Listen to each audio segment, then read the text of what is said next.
I am so grateful for everybody here, our wonderful Hawaiian IANDS family, and to see all of you. It really is just amazing, and the energy in the room is so powerful. Really excited to introduce our speaker. It's funny, if I were to describe her, if somebody were to ask me, I would just say powerhouse, because like she has no limiting thoughts or beliefs. Like she just can and is doing anything. And so the best way that I can describe her is, like I said, powerhouse, but creator, author, speaker, teacher, collage artist. She's also a singer. Many of you already know that. And of course, a near-death experiencer. In 2010, Barbara was attending a hardcore self-improvement camp in a remote area of Vancouver, B.C. when she suddenly nearly died of heat stroke. While lying under a tree, she literally felt her body shut down piece by piece. But she wasn't just lying there. She was being instructed by who knows who, or her higher power, or who knows what. She was being instructed during a massive life review that lasted for 4 hours. During her 4-hour life review, she witnessed the unbelievable power of the human mind and thought, and came to understand that when the mind is used unconsciously, it can create tremendous suffering and struggle. And yet when used consciously, we can harness that energy for joy, creativity, health, and love. We're so grateful to have Barbara Ireland here with us to share some of the wisdom of her NDE. Thank you so much, Sean. Thank you so much, Ali. What a way to begin this evening together. And thank you all so much for showing up. I can't tell you how glad I am to be here for a number of reasons. And I already know that I tear up during things, but I may do it more tonight because of what happened a couple nights ago. I wasn't even totally sure I'd be able to present tonight. Night before last, I was up all night with something that almost sent me to the emergency room. I'm not going to get into it, but it ended up being the most amazing illumination of information. So the fact I get to share some of that with you all tonight here, I just feel so fortunate. I can't even tell you. So I want to start today in a funny place. And this is about language and concepts. And then I'll get into my near-death experience, then I'll get into the subject of this talk, and then add some of the things that came last night and over the past couple months. When I talk about things like conscious creating, also known as manifesting, or magic that appears in your life, also known as miracles, or God, also known as source, universe, all that is, the creator, full consciousness. These words are packed with so much of each person's conditioning. And it can scare off some people, some of these words. It can turn off some of these people. And other people think she's speaking my language, or he's speaking my language, whoever is speaking. And I'd like to just start the evening by saying, if there's words that are triggering you in a negative way, take what you like and leave the rest. And remember that our thoughts are what are creating this judgment or dislike or disconnection. Do your best, please, to just stay with the vibe. Stay with what I am trying to express that's so often ineffable. I'm trying to use words that are so limited to speak some of these things. So that's where I wanted to start. My near-death experience, like Sean said, was in 2010. My whole life, I've been a seeker, I would say, to more and less degrees, depending what I was doing. When I was a punk rocker, I probably wasn't seeking quite as much. But well, I was seeking other things. But but in 2010, it was very interesting because it all began when I was in a band with the guitar player for Pearl Jam, Stone Gossard, and we were in a separate band, not Pearl Jam, on tour and we were in Brooklyn on stage when there was this guy in front in the audience who hated our music. He hated being there. Everyone else, hundreds of people were loving what we were doing. And I was a singer in this band with Stone. And I was in the front. He was in front. This guy was in front of me. And he had his arms crossed, baseball cap backwards, huge guy, just going, ugh, just like really negative. And it's an odd thing how the brain often will go and zoom in on the one darn person who is having a judgment about us in whatever way. And that's exactly what my brain did. Usually I was able to, if I saw someone that's not digging it as much, I would just kind of ignore it. There's hundreds of other people enjoying it, but not this time. And so it's like my focus narrowed down onto this dude, and I kept trying to ignore him and look away, and it kept returning. And there's these two hilarious photos that someone from the audience emailed to me later. They didn't know what was going on, so they didn't even know what they were showing me, but it was of the band. And the first shot was of me going, happy, singing, because I was still performing. And the other shot was like this, because it was registering on my face. What's wrong with the dude? So anyway, what happened was this bizarre experience of part of my brain staying with being a performer, remembering lyrics, cueing the band, acting like everything was normal. The other part of my brain was in this flow state of negative thoughts about myself. And it started with the guy judging him, then it was judging my band, our band, and then it was so quickly it landed on me, judging me, how bad of a singer I was. What was I doing on stage? I won't remember that lyric. What the hell is going on, basically? And so I had these two parts of my brain going on at once. It was this altered state. And then a third part of my brain, so fascinating, it was like it was behind me, observing me doing all this and observing me as a performer on a stage. It was the witness voice, if you've ever experienced that or heard of that. So I had all these parts of me going on at once. Thankfully, I made it through the show. I don't think anyone noticed. I laid in bed that night and I said to myself, first of all, what the hell was that about? And then second, I had no idea I had that level of negative thoughts going on about myself.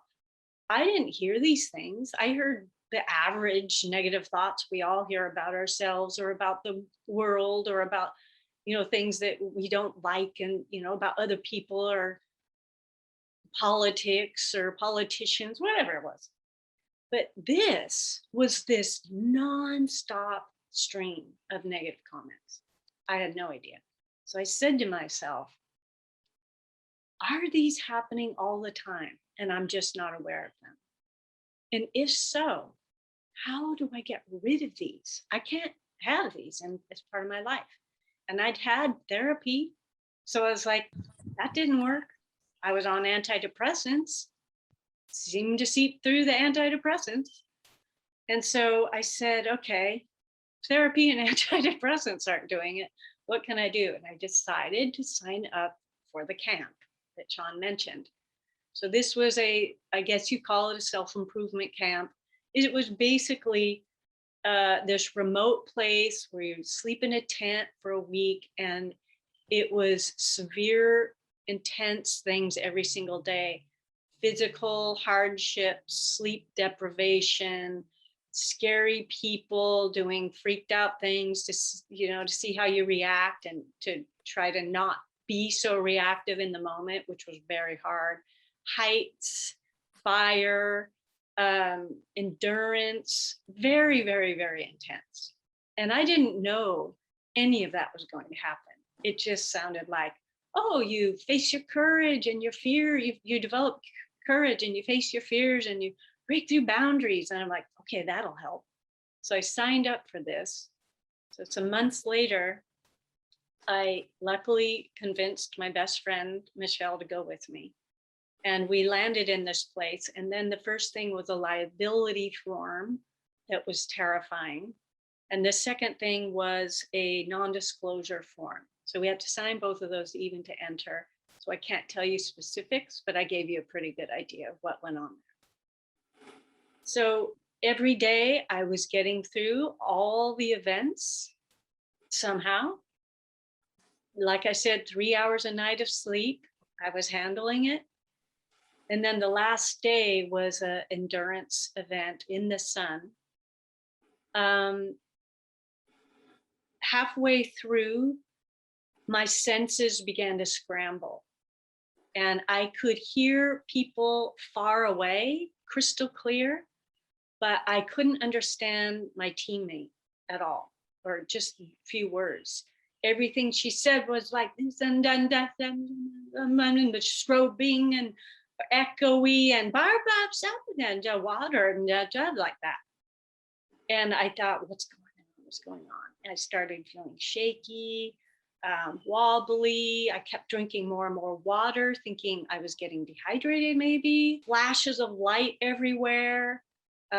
People would, if they motion like this, it would look like strobing. So obviously I was not well. And I made it through the event somehow. And the ending was like that scene, if you've ever seen the movie Jacob's Ladder, and that super creepy head that flips back and forth really fast. I can't even watch that anymore. But everything was creepy like that. It felt like nightmarish. And I sat down and I asked someone to get me a medic. The so-called medic, sweet man, clearly was not a medic, was terrified when he saw me. My skin was ashen. My eyes were vacant. I couldn't hardly walk. People had to walk with me. And he took, my vitals and was terrified. He did give me electrolytes, which was on some level anyway, how I survived. But Sean is right that part of it was heat stroke, but a stronger element for my body that was causing this problem was called hyponatremia.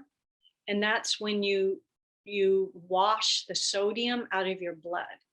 So I was drinking all that water. I had been sweating all week.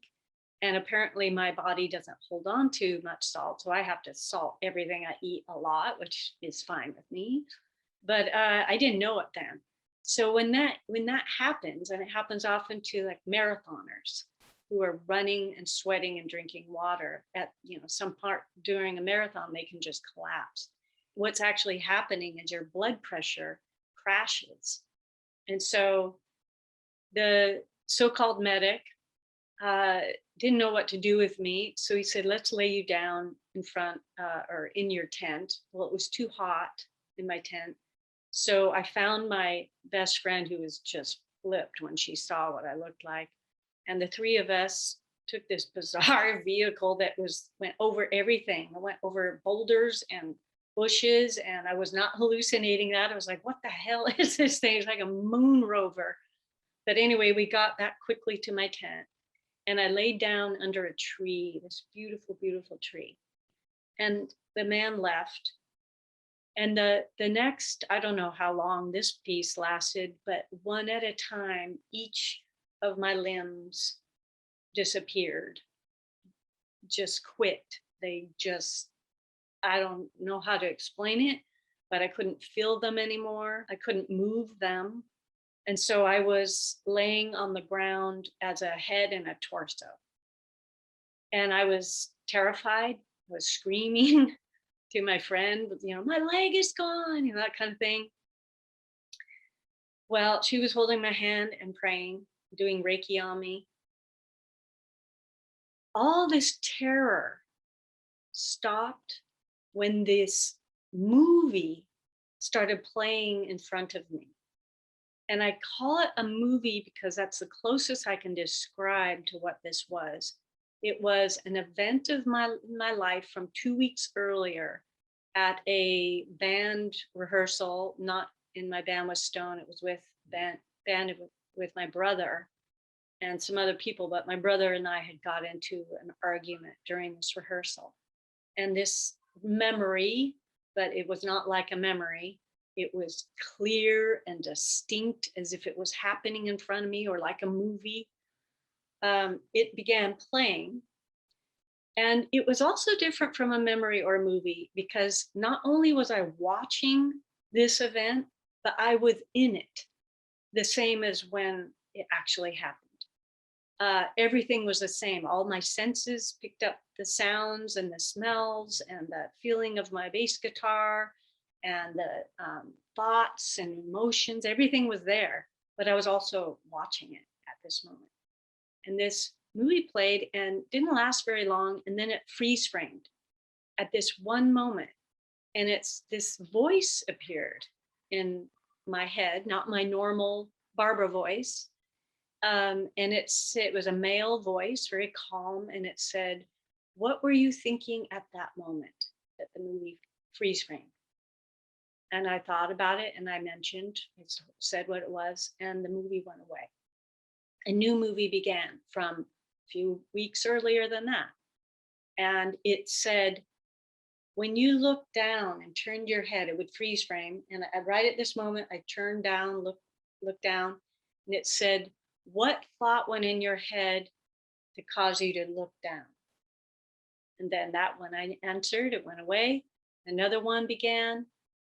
It stopped exactly when I raised my eyebrow.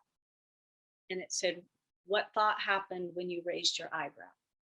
And this is what went on for 4 hours. And I only know that because I knew about when the event ended, and I knew what time I came out. And this whole time this was going on, this puffy air stuff was coming out of the top of my head. And I didn't know what it was, but I could feel it. It felt like wind or breeze coming out of the top of my head. After all these questions, all these movies, all from my adult life, not from my childhood for some reason, it finally, all of the movies ended, and the voice said, "Barbara, now you have a choice. Would you like to stay or go?" And sorry, but this is the moment when I realized I got to make the choice of life or death. And a lot of near-death experiencers aren't given this choice, and they don't want to come back, and they're still told to come back. And maybe some people who die don't get a choice. I don't know how that works because I didn't die. During this time period, I had moved halfway into death. I never left fully my body like some near-death experiencers. I had one foot in and one foot out. I was conscious of still having a body, and I was conscious of the vibe on the other side of the veil, which is the most profound sense of love you can even imagine. It is unlike anything that we have on earth. Possibly, I've never had children, but I'm guessing that when people birth a baby and they have that first connection, looking into the eyes of a baby, maybe it would be something like that. But it's so all encompassing, so big, so unjudgmental, so welcoming, comforting, that when I was given the choice to stay or go, a lot of people would say, well, of course you say you don't want to die, but but no, the feeling over there is a powerful magnet to joy, to um, anyway, I highly considered that. And it took a conversation with this voice for me to decide to come back. And I won't get into all that right here, but it was a very interesting conversation, as you can imagine.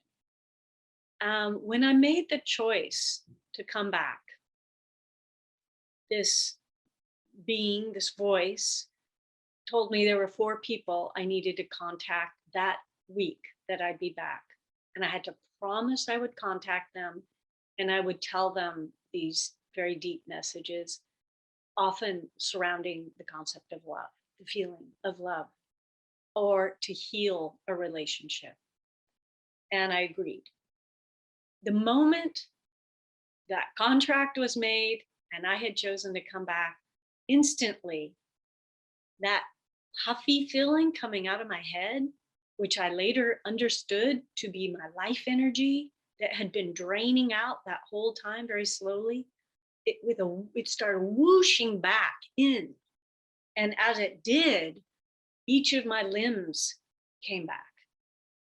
And I opened my eyes. This only took probably 4 minutes for everything to feel normal, relatively, except being extraordinarily exhausted and completely wondering what just happened. But other than that, I was back. And this moment of, I can't hardly describe how stunning it is to be alive and to be in nature. When I came back, I was so grateful I wasn't in a hospital. I opened my eyes to see the sun just coming down, and it's that incredible glow of sunset, and the tree above me waving in this beautiful light, and my friend's auburn hair that looked like melted pennies, and this big bumblebee just humming around this beautiful flower. And the air, the breeze, I could hear the lectures going on in the distance. The reality of this place and to be alive, it's something I don't take for granted at all anymore. It's so beautiful. And this level of joy of being alive, this heightened experience of life lasted for about a month, where everything I ate took, so long because every bite was so precious and extraordinary. Looking at this peach I was eating, I couldn't believe the fuzziness of it. The colors looked like a sunset. The smell was like so fragrant. The juice that would go down my chin, the flavor. I mean, if you really are present to a peach or to any of your food, it's so extraordinary. Music I could hear in my whole body, not just in my ears. I wrote a lot of music. They would come in downloads, the whole thing, the music, the lyrics, everything, and I'd have to go and rush and find a little recorder and sing this tune. I smelled flowers everywhere I went. I must have been awfully slow to hang out with because I was not rushing through life at all. So that lasted about a month. And then I started listening to music while I was doing something else. I started eating and doing something else, like working or whatever. I didn't smell every flower anymore. And I started hearing worry return. I started hearing self-doubt return. I started hearing judgment return, resentments return, regret return. All these negative thoughts that I thought, oh, good, they're finally gone. No, they were still there too. So the near-death experience didn't end them. The crazy camp didn't end them. I had to figure out another way. And the beautiful thing about this experience is at that moment, because I was mad, it's like, you got to be kidding. These are still there. I sat down at that moment and I asked myself, what was the common denominator of all those questions I was asked during that experience?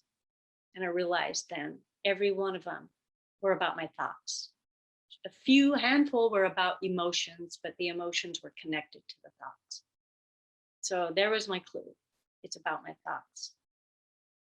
Now, I was going through a divorce at the time. I was, as I mentioned, on antidepressants. I had that great, fun music experience going on with Stone and music, but I wasn't making enough money. My energy wasn't where I'd want it to be at that point. There was things not working. I didn't have a real strong clarity of my purpose. And so I thought, I wonder if I work on the way I think, how might that change my life? So that became my experiment.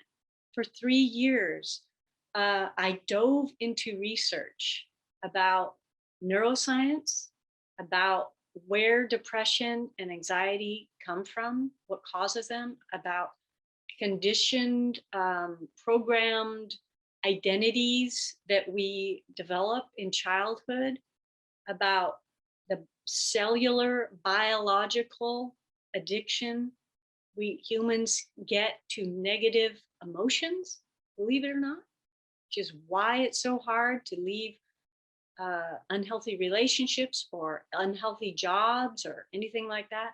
We become literally cellularly addicted to the emotions.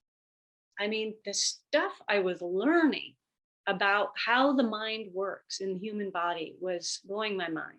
And I began experimenting on myself to change the actual neural pathways in my brain that were so conditioned, so used to going down the same path of worry, particularly that was my big one, or self-doubt or criticism and all the things I mentioned.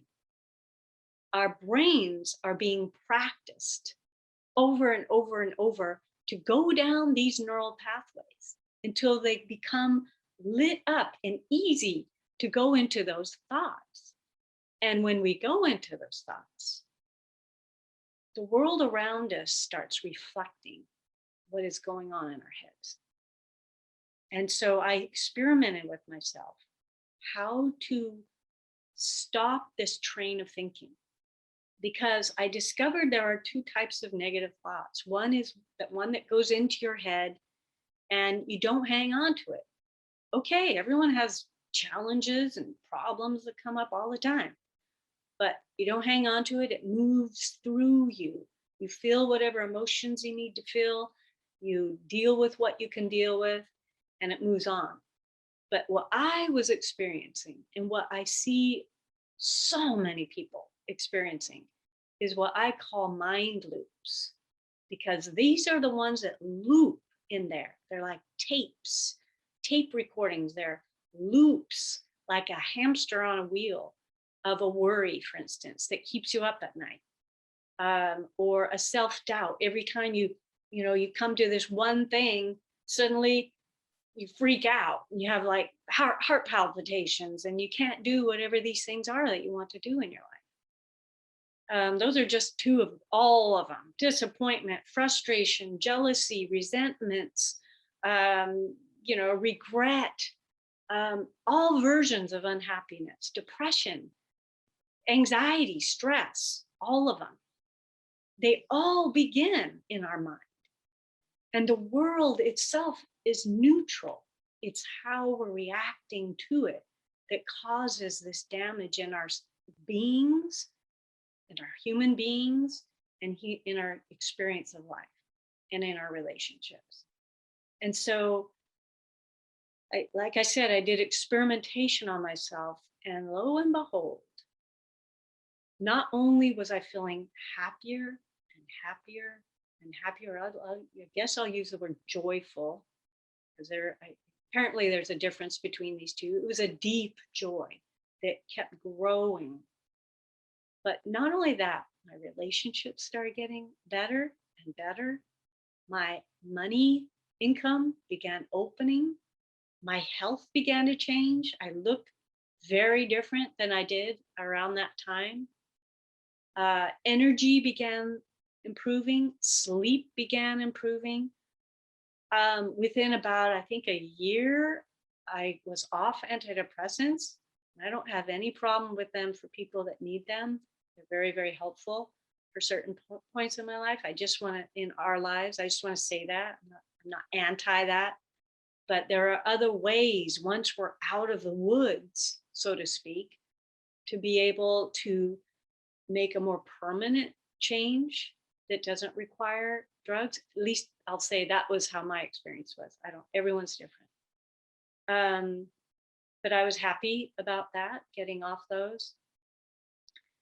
And so when this change was so dramatic and people started noticing, and in fact, people that know me now that knew me then say I'm like a different person. I decided that's when I was going to write a book about this. So I had developed what I call the de-looping method. And it's 9 steps, the first 4 of which are in my book, which covers the neuroscience aspect of it. And the book's called How to Stop Negative Thoughts. Surprise, surprise. As I did this de-looping method on myself, the neural pathways were changed in my mind. And as I said, my life just became so beautiful and so different. So I could talk a lot more about that. But what I want to say is this near-death experience continues to blossom like a flower in my life. So that was 12 years ago. This whole time I've been thinking that this message about my thoughts was about negative mind loops, because that was so pronounced and that was such a big shift in my life. But that was the first iteration of the information I received. The next iteration that started developing a few years ago, maybe 5 years ago, was about the creative power of thought. Now, thought in general is creative. I'm talking about conscious creative use of the mind instead of the unconscious creation, which is the mind loops, and creating these things in our life when we're unconsciously using this tremendous power of the mind. And by the way, this thing that happened 2 nights ago, I got even a deeper understanding of the power of thoughts. I don't even know if I'll talk about it tonight because it is so mind-blowing. Just understand that your thoughts are profoundly creative and powerful. So I began experimenting now more with the conscious creative power of thoughts, otherwise known as manifesting, for instance. And amazing things started happening in that realm. I developed a course called Blueprint for Magic that, the course was for me originally. And I brought in, my perfect home, 2 apartments, office space, a few boyfriends. Yes, I've taught it to friends. I've taught it to clients now. They've brought in, things like musical instruments, relationships, all these things that are so beautiful that we want in our lives. And I made this course out of it, and I can open that. I'm just going to put this out there. I don't want to do any kind of pitch. I'm not at all interested in doing any kind of marketing like that anymore.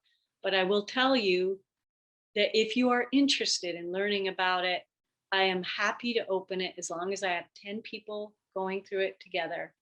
because it's more fun when there's a group energy. So that's blueprintformagic.com. You can look at it. That's all I want to say there. But I did these techniques that are some I had learned before my near-death experience, but since the near-death experience, and about this information about the negative thoughts and how to stop the negative unconscious creation of thought, that combination has led to the next and the next and the next iteration. I guess I'll call them spiritual stages in my life. So some of the things I want to cover today are based in this conscious understanding of your thought and using it in a creative way. So these are the 5 blocks that we're going to go through in a minute. The last thing I want to say is this 3rd iteration of my near-death experience that has been opening up so profoundly in the last few months is about the true nature of sounds so out there, but the true nature of reality and the actual identity of who all of us are, that is not who we think we are.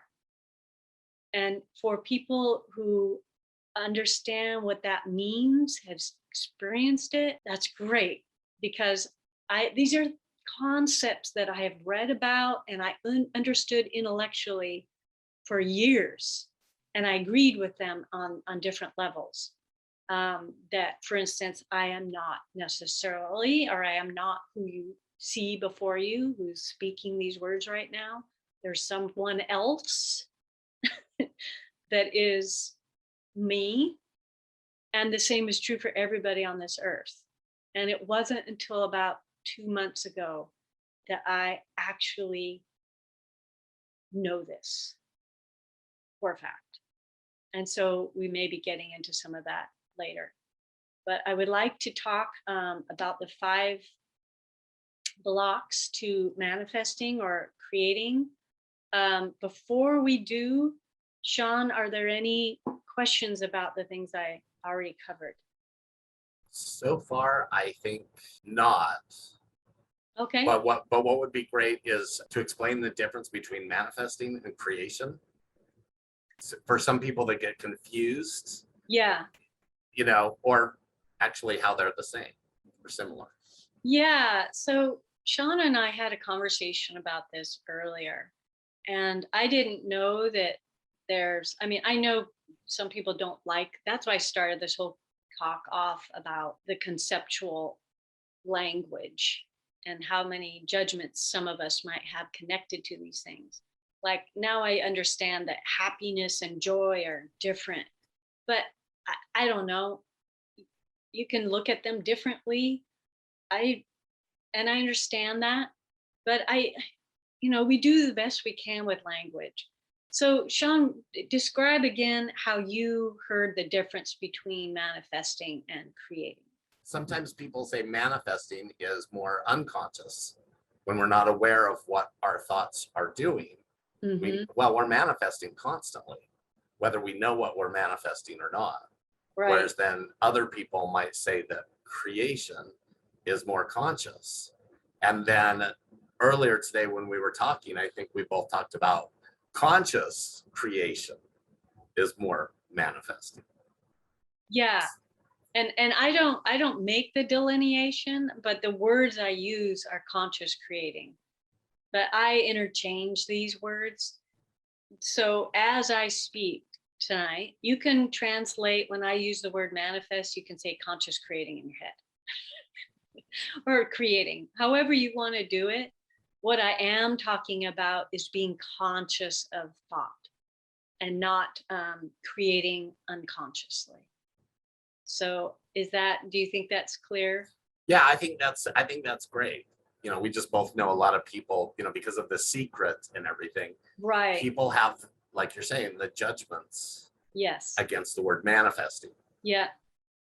So it's good to just kind of discuss what that might mean. I very much appreciate that. Yeah, I want the information to get out to people. And so if these words are getting in the way, then it's not it's not helping the situation. So thank you so much for clarifying that. So how I see this is manifesting or conscious creating is a beautiful game that the universe is playing with you and that you're playing with the universe. I see it as consciousness being in like a sandbox, getting to play. However, as human beings, we have so many thoughts that get in the way of this game. So the 5 blocks, we're going to go through them, and I have some ideas of how you can start unblocking yourself from consciously creating the things you want in your life. So the first one is lack of clarity about what you want. And some research I found said only 1 in 100 people even know what they want.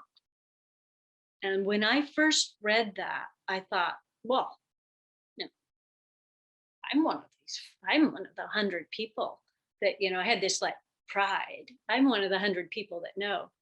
But lo and behold, I had no clue. When someone started asking me the details about what I wanted, I didn't know. So you might say, oh, I want more income, or oh, I want to know my purpose. I want to come up with some way to take the plastic out of the water. So there's like, I have a purpose in my life. I want love. I want a new home, a new job, whatever it is that you want. Dial down and find out what specifically do you want. And my blueprint for magic course goes into detail about asking ourselves questions to figure out what on earth you want. And this is really important, as you'll find out when I cover the 5th block today. It's extraordinarily important. Besides the concept, which is also important, that a vague notion of what it is you want will create a vague response from consciousness or God, or however you want to look at that. If you're playing in this sandbox and you're not exactly sure of the game you're playing, you can't play it very well. So get very, very clear while being also open to something a little different. It's good to get the details, but be open about what you want.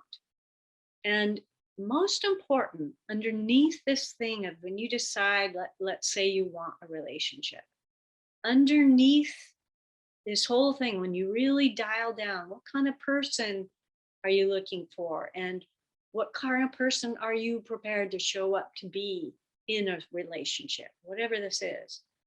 Underneath that, there's going to be an essence of a feeling that you are looking for in this desire. The essence of how you want to feel in that relationship, or in that new house, or in that new job, or when you're healed of this illness. Whatever that essence is, really get into that, because that's where you're going to start actually beginning to create from a conscious space, when you can feel that in your body. So clarity is number 1. And also not choosing something from a place of greed or need, or that this other thing or person is going to fulfill me. Because you are enough, whether you know it right now or not. There's plenty of mind loops out there about self-worth, but we'll cover some of that in a minute. But so just practice feeling the essence of what you want. That's probably the easiest for that one. The second block is people are not the best at receiving, and we need to be able to receive, to receive the thing we're trying to consciously create, or that we are consciously creating. Many, there's been a lot of teachings about it's better to give than receive, and taking things will make me feel greedy or unworthy or whatever it is. But the fact is, it was demonstrated to me so profoundly, partly 2 nights ago, and also a year ago, in some of these illumination moments, that when you give something to somebody, or let's say when you give something to somebody, they are receiving your gift, right? But don't you feel something when you give something to somebody? Don't you feel a gift as well? Don't you feel really good about that? Unless you're feeling like you have to do it out of, you know, obligation or something. But still, you're getting something out of it. Even in an obligation situation, you're getting to feel needed. So even in that situation, there is a energetic give and receive thing going on. Now, when you receive, that other person gets something in return as well. And here's a fascinating thing that I was shown about a year ago. I was often I had a hard time for many years receiving. I much preferred to give, to the point of putting others before me and wearing myself down. I'd give too much. And I was shown that every time I refused a gift from someone, and it could be a compliment, it could be the guy in the grocery store or girl saying, "Would you like help out with your groceries?" It could be someone saying, "Oh, you're moving next week. I'm happy to come and help." Anything like that. Or I'm sick and someone wants to bring some soup over. Any of those situations, oh, no, no, it's okay. I can handle it. I can take care of it. Those moments created scar tissue in that person's heart, which makes me tear up. And there's someone in my life who I adore, who's not the best receiver. This person is an incredible giver. And I was shown the scar tissue in my heart from all the times they've refused my help or my gifts. So receiving is so important on so many deep, deep levels, interpersonally, spiritually, manifesting creative consciously wise. All these things are part of it. Now, 2 nights ago, when I had this emergency that happened, at about 11 at night, I called my friend who's a neighbor, said, I can't be here by myself. Can I come over? I have to tell you, even with all the work I've done on mind loops and to work on receiving, that was really hard for me to ask this person who usually goes to sleep at 9 p.m. Now I'm calling them at 11. They have to set up a bed for me. They have to tend to me a little bit, make sure I'm okay. And that was part of the lesson I received that night in this hours and hours of illumination that ended up coming through, was how much giving and receiving are actually equal, and that there's this scale within the universe that balances. It's like one of those old scales, and in the center is source. It is the all that is. And if we start leaning too hard in anything, whether it's giving or receiving or overworking or being angry about vaccines or not vaccines or whatever it is, when it starts going, we are off the fulcrum. We're off the center that is the balance of the universe. So, okay, that one I shared. I'm not sure how much I'm going to be sharing. I'm just letting it go. So there was that. So receive, learn to receive, practice it.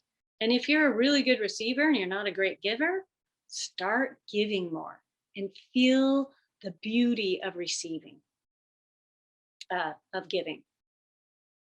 The third one, what are we doing on time here? Let's see, glasses here, 7. Okay, I better swing into this a little more. Negative mind loops. Now, this could be self-limiting beliefs, dissatisfaction, fear, judgment. The fact is, we are called human beings, but we are human doings. This whole world is built around doing.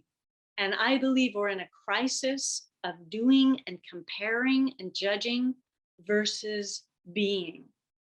Now, when you watch the news or you get on social media, these things are packed full of fear, comparing, all sorts of negative mind loops.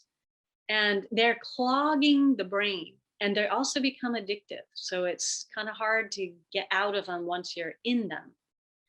But as you're watching the news and other things, you're literally taking in other people's energy and beliefs and fears, almost like you're hypnotized, and you're making them you or who you think you are.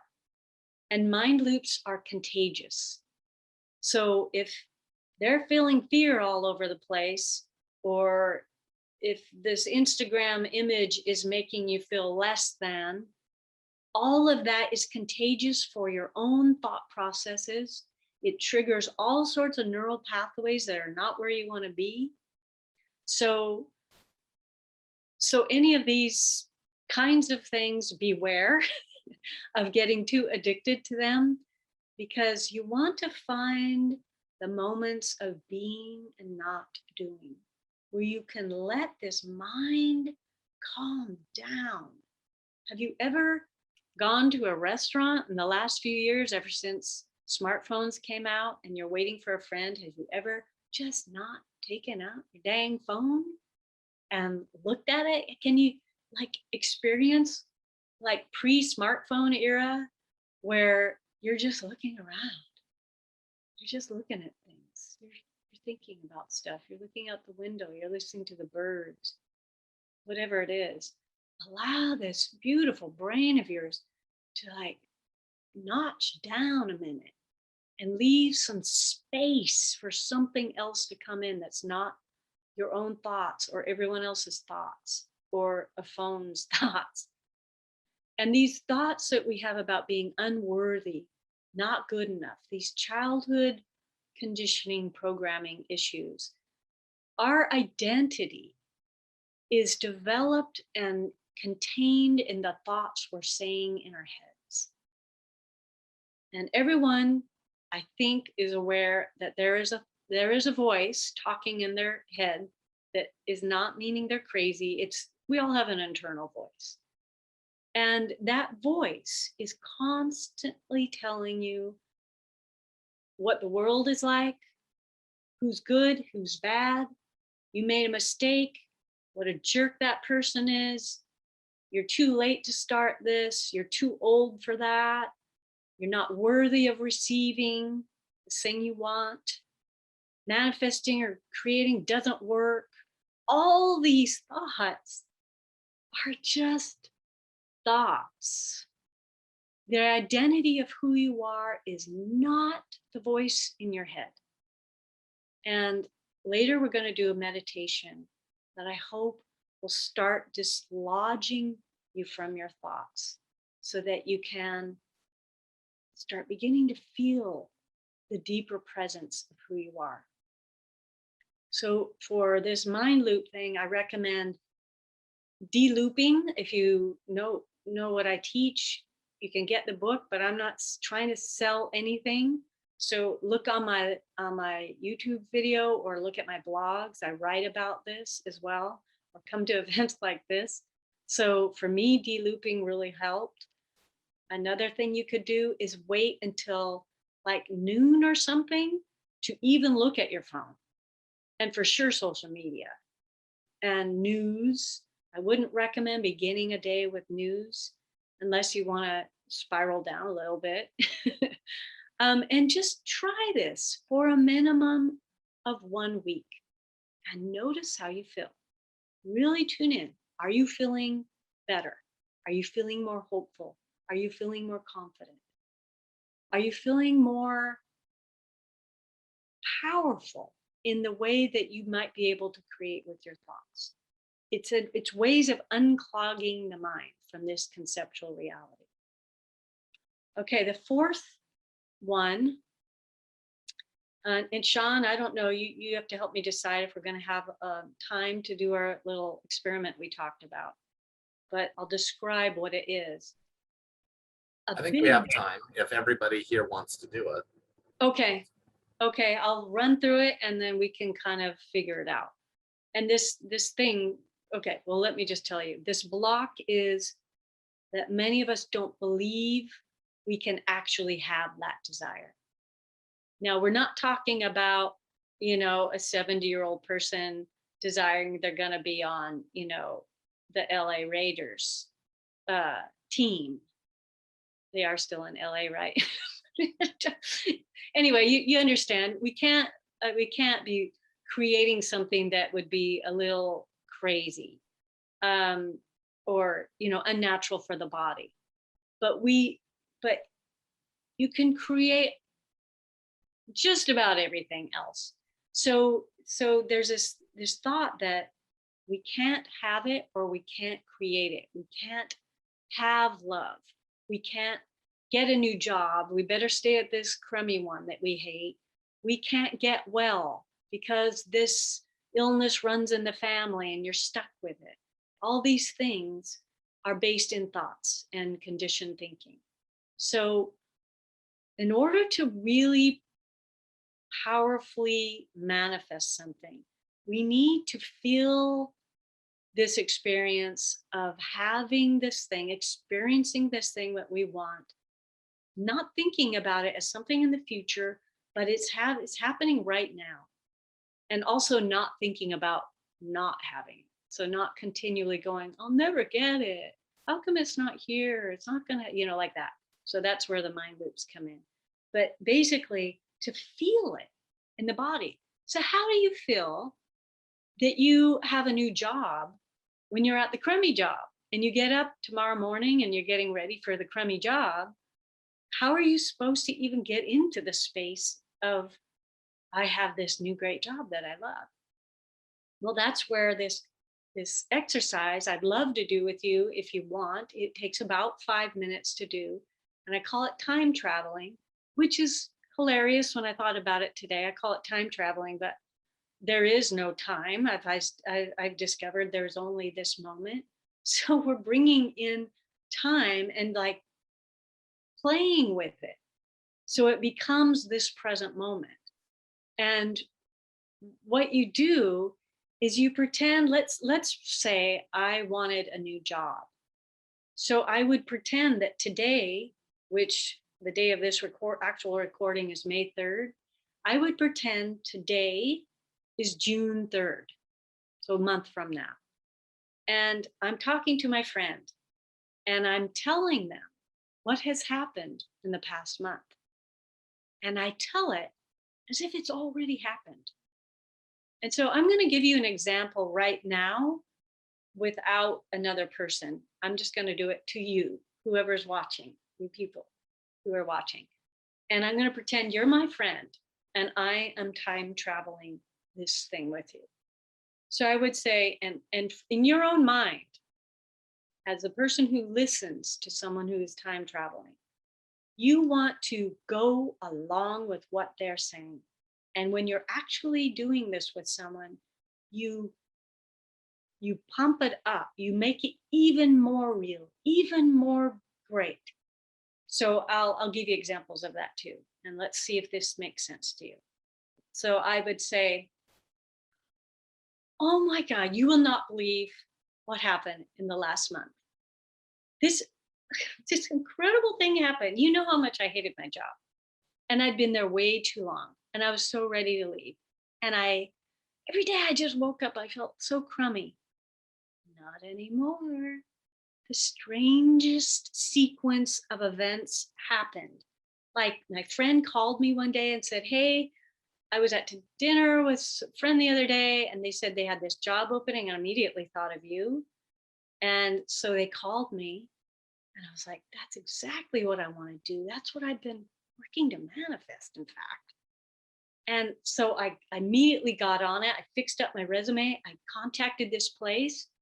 I got an interview and it was one of those interviews that I don't know why I wasn't scared at all. I just went in. It was just perfect. I said all the right things. I shined shown as a human being there in my knowledge. Lo and behold, the long and the short of this is I got the job. And not only that, it's even better than I was imagining this job could be. So, you go on from there. But you can tell, I hope you can tell that my own energy has raised from playing the time travel game. And I don't even want a new job, but you can feel it in your body, this excitement, this reality of some magical thing that has happened in your life. Or it can be about love or about the health. And honestly, I have used I'm not even going to go there. I've used my thoughts for amazing things with my health recently. I'll just leave it there. And I could tell you how bizarrely magical that is. So that's the idea of time traveling. If I was the person listening to that person, I would just go with them with my face. I'd be nodding. I'd say, I've noticed that you look happier than ever. You might say something like that. I was wondering what was going on. Or I bet you anything they gave you even a bigger amount of money than you ever could have expected. And then the person time traveling would cue off that and say, yeah, it was twice as much as I expected. You know what I mean? You're kind of playing off each other. Mainly the person who's time traveling is doing the talking, but the other person can intersperse and try to pump it up even more, magnify it. So Sean and I were talking earlier about, I would love for you to experience this. And if you wanted to, we could break out into breakout rooms for just 5 minutes, each of you taking about 2 minutes. And then, a little hello, blah, blah, blah, and a little goodbye, blah, blah, blah. But just 2 minutes each of time traveling about something you want. And even if you're not that clear on what it is you want right now, just pick something. It can be, a new outfit. It can be a trip. It doesn't have to be something profound.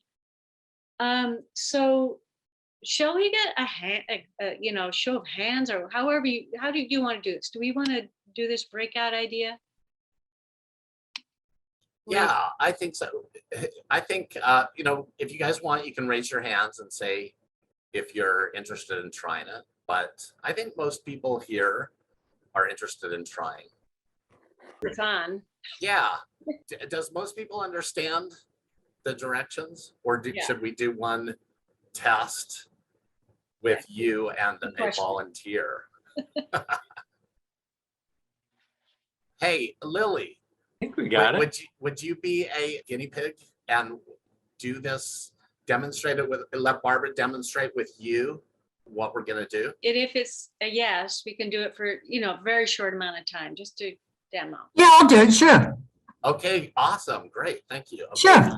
Let's spotlight Lily. Hi, Lily. Great. Hi, Barbara. How are you? Excellent. What's new? Well, I just went through about an hour of what's but let's do it from your point of view. Is there something you would like? And I will play the opposite side, and I'll kind of coach you if there's needed any. Okay. Don't I look different to you tonight? You do. What happened? Well, remember I was saying that I just wanted to meet this guy that I don't want to marry, and I'm not really thinking about intimacy, but I would just like a man friend. Yes. Well, I bought a mannequin off Kijiji the other day, and he delivered it to me. And there was some kind of nice feeling between us, you know, a nice feeling. Well, I set it up on my craft table, but the pole didn't, there was something missing. So I sent him a message, and you know, we don't know each other's name really or anything because it's for secrecy and security. Yeah. So he had to come back and bring another stand. And you know, my heart was just jumping out of my bra. I was so excited to see him. And again, what he brought didn't work. And I was so happy it didn't work because I thought I'm going to get to see him again. And anyway, he came by today with a Christmas tree stand, and it fitted perfectly. And he right downstairs in my lobby. I wanted to bring him upstairs for a cup of tea, but I didn't. And but he screwed the whole thing together for me. And then we started talking. He's got a cottage in Dunnville. My mother was born in Dunnville. Guess what? What? He's taking me out to see the cottage on Thursday, and we're going to go for a spin round on the golf course. No And way. yeah, you know what? I manifested that. And it only took like about a week and a half. And you know, I could show you the dummy. It's just sitting on the table behind us. But Oh, you know, I know, eh? Did that work out or did that work out? you know, I remember when you were talking to me about this person you wanted and how kind he was, is or was, and how generous, and how Yeah, he wants to like bring you things, like be there as a support is what I need. I And it know. looks like this man is exactly that. And not only that, you know, I said that in the conversation, he said, "You're really smiling today." And I said, "Well, my son called me from England." He said, "Oh, you have kids too?" And I said, "Yes, I have two." And he said, "Me too." And then I said, "Oh, which, do you have two boys, two girls, or what?" And he said, "I have a boy and a girl." I went, "Me too." And then I said, "What did you have first?" And he said, "A boy." I went, "Me too." You know what? It's just, I have a Nick. really good feeling about this, my friend. Yeah. And you know what, Barbara? It's all true. Oh, come on, sister. It's all true. Okay, so this is beautiful. Now, if we were time traveling and it hadn't happened, how I would suggest this going is it being, you know, a little bit longer in time. You said 2 minutes, we were two. No, I mean, Oh, in the time travel aspect. So it would Oh. be a month from today. yeah, I know. So it would tell, you told me how you two met and this beautiful connection, but within a month, Yeah. there's this profound connection that you would then be describing, which I know we don't have time to do right Yeah, now. I But that's understand. why we have a little bit more time space in the travel. I But understand. hey, congratulations. Nobody, somehow I knew you'd be perfect for this. I just knew it, and you were. Thank you Okay. so much. Were you successful, Bill, in your room? Did you get a partner? So I did. Some rooms didn't get partners. So you want to tell us about your experience? Sure. It's a great exercise to talk about something that I want to manifest, but talking about it from it's already happened, even not just now, but it's happened over time, and there's things that's developed. So I can see how if you did a longer conversation, you could go into more detail and really start feeling how super it feels to have what I want to have manifested. So yeah, love the exercise, and it was great to have Jacqueline to do that practice with and hear her creation. Beautiful. Awesome. Jacqueline, do you want to share about your experience? Sure. Bill and I had a great conversation. As far as both of us are, different ways, of course, but just how we expressed going, how it's already manifested and how it would feel, and just the satisfaction or the joy and the excitement of it already being there. It's a good way to help it feel like it's going to happen, or it is happening. Even better. Nice word shift. That's great. It That- is. I love hearing that, especially since outside we were seeing chaos while you guys were enjoying we were trying to like make sure everybody had a partner. Who else? Does somebody else want to share your experience? I think Sean, Stephen and I had a really good one. And that was one on the past where we could recall actual questions that were provided in an interview, the night before, dreaming of these questions and answering them in a job interview, and the actual questions came up. So that was a very specific one. And Stephen's got a book coming out in October where, putting out in the universe positive vibes on the reception of that and acceptance of that. So yeah, it was a good discussion. Thank you. Awesome. So Stephen, do you want to share your experience? Yeah, it was a lovely discussion with Grant, but what I found really interesting was that it's actually the verbalization of the sharing of that brings it forth, rather than being an internal process all the time, it's in your own head, but you're actually putting it out there with somebody really nice and they're supportive of that process. So that's got to be of great benefit. That was a really good perception, discernment of an aspect of it that's so powerful. That's really awesome. You said that. Thank you, Barbara. Yeah. Yes. Okay, so somebody else had their hand Okay. raised. Hey, I loved the excitement it engendered in my feelings state, and it seemed in my partner's state also. That was really fun to experience. The whole thing was really fun. Thank you, Barbara. And before we're done, will you share the 5th roadblock with us, please? Yes, indeed, I will. Yes. Yeah. And we'll have some time for Q&A if you guys have questions also towards the end. After she gets through the roadblocks, short meditation if we have time, and then short Q&A. Yeah, and I know we're going way over, so whoever, I'm grateful that you're staying if you want to stay, and go if you need to go, obviously. So I just want to say real quick about this one. You don't need another partner. It was hilarious during the pandemic because I was putting a mask on, which we all can still wear, obviously, and you can talk to yourself to your heart's content. No one even knows it. So I would be walking around the neighborhood going blah, blah, blah, blah, time traveling like crazy. And it was really, really fun. And and you can change the amount of time. It can be 1 week later, 1 year later, depending how big this desire is or when you would like it to show up. Another thing is someone mentioned how they imagine if the time that you're talking, actually expressing this to another person, if it's longer, you can get more detail, and that's true. And you can go an hour if you can go that way. One time I went to dinner with a friend and we both time traveled the entire dinner at a restaurant. We just pretended we were in a totally different reality. And it was amazing. It was super, super fun. So, I mean, kids do that. Why can't we? Yeah, that's deliberately creating. Exactly. Having fun, which is what we're supposed to be doing here. Exactly. Exactly. Okay, so the 5th roadblock, and this is really big. I didn't realize how big it was, but it's been reiterated to me several times over and over in several different of these illuminations I've been having in different ways. So apparently it's really big.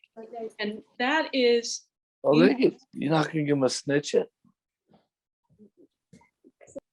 maybe we can, yeah. And that is to be 100% sure that you want this thing that you're desiring. Now, 100% sure as much as you can be 100% sure. But this is the reason it's so important. Number one, all desires, experiences in life, no matter how wonderful they are going to have pros and cons.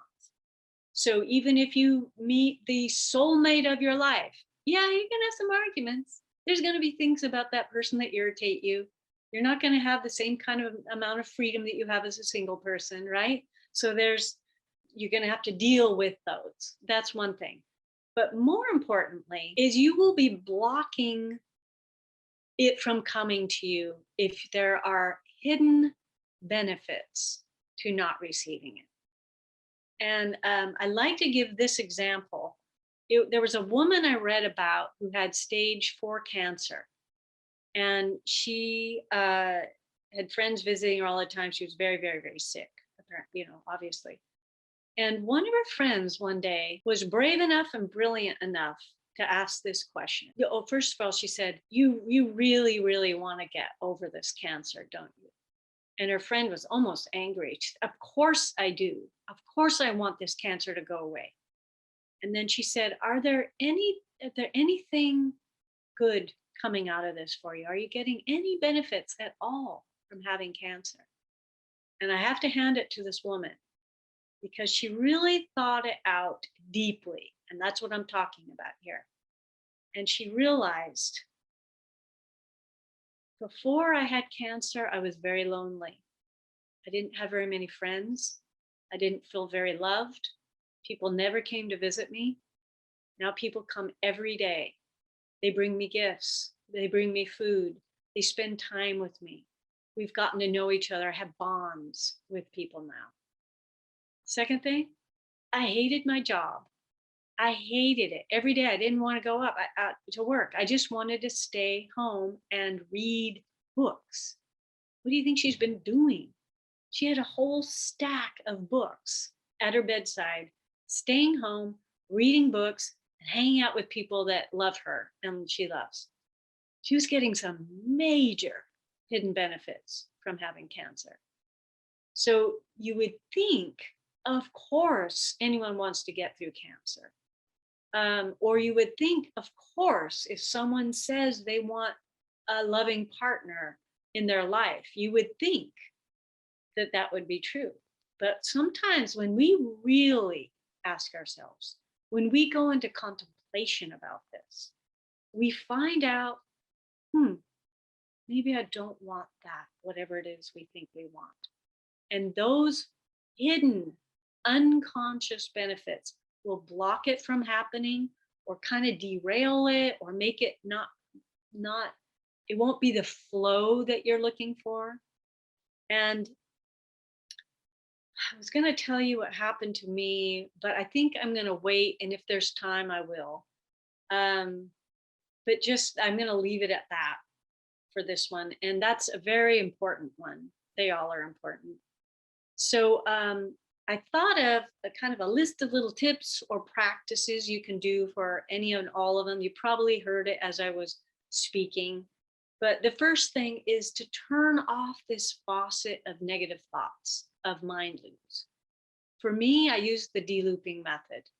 You could use the idea I gave you about limiting or turning off the news. Just maybe, reading headlines to stay up on it, but not engaging in cable news and all the emotion around it. Or social media, for instance, even for a week, just see how it feels. The other thing I really recommend, which is super fascinating, is going on a no complaining fast. And I started one about 2 months ago, or a month and a half ago.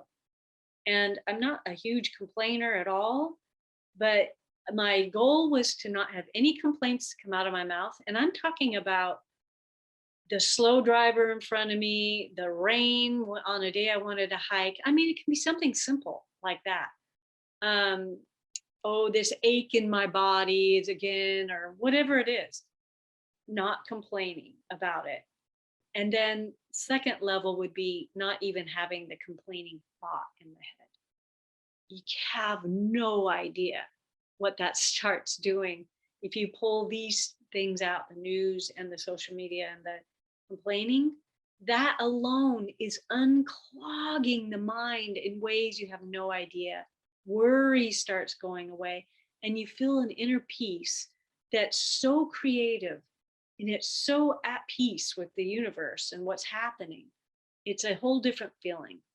So that's the first main tip. My second main tip is to get clear on your desire and the essence, like we talked about. and to look for what that desire is from the deeper part of you. The next one is to practice receiving and giving if you need to. See that giving and receiving are in balance. The next one is time traveling. Like I mentioned, you can do it by yourself. If you do it with someone, make sure it's someone who can support your desire, who's not going to laugh at it. And the last one is to go deep inside of, make sure you're 100% sure you want this thing, and there aren't any hidden benefits for that. So do we have time for a meditation, Sean? How are we doing here? Yeah, but could you just briefly summarize? A few people did name the five blocks. Yes. Okay. Be really clear. So the block is not being clear. So be very clear on what you want. I'll say it in the block terminology. The blocks are lack of clarity. The next one is not being able to receive well, not good at receiving. The next one are negative mind loops of all shapes and sizes. The next one is not when you can't fully believe that you can have the desire. So you time travel to fix that. And the last one is being 100% sure that you want it, and there aren't any hidden benefits that are going to block it along the way. Be careful what you ask for. Yeah, as I found out recently. But anyway, should we do? I just wanted to say that was one thing that was so interesting about your story, is it's almost as if that way back when you found yourself judging, remember the guy that judged you, and then you found yourself judging. It's almost as if you asked for this experience. Have you ever thought of it that way? And I said, are these thoughts happening all the time, and how do I get rid of them? And that's when you put the wheels in motion, and exactly. Just that simple question. That's why it's like, be careful what you ask for. Oh, it's so important to be careful what you ask for, but not to the point of fearing. You know, you just redirect. It puts you somewhere else, so you move on. Beautiful. So yeah, if you'd like to do a short meditation, and then we have a few questions. Okay, so thank you all for sticking with me here. This meditation is about who are you really? And the reason we're going here is because this is the place where you can manifest with the most ease and the most power, when you're out of your head and this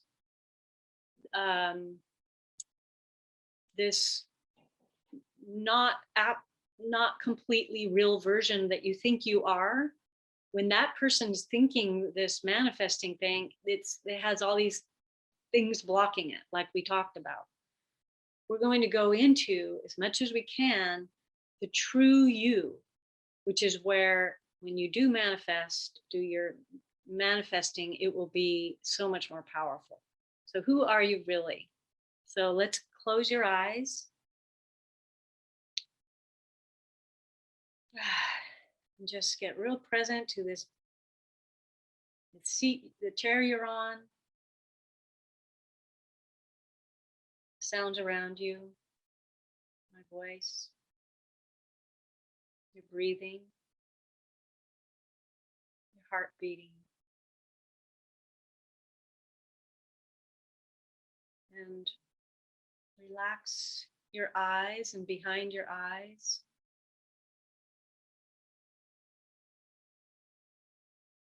relax your forehead.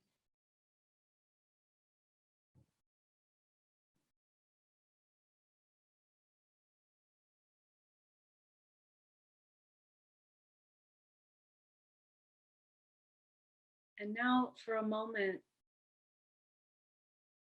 imagine that you have amnesia. And this is not a scary kind of amnesia, it's just amnesia. You don't need to know who you are.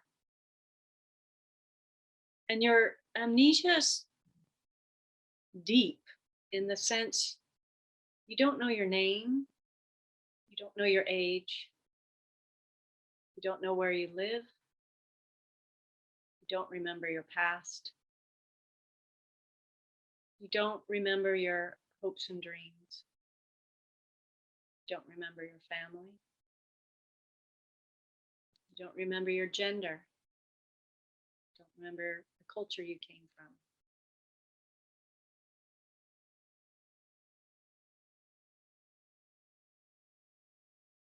Your mind finally gets a moment to not think, because what's there to think about when you don't remember who you are? Don't know the date. All you know is that you're sitting wherever you're sitting right now, and that you are.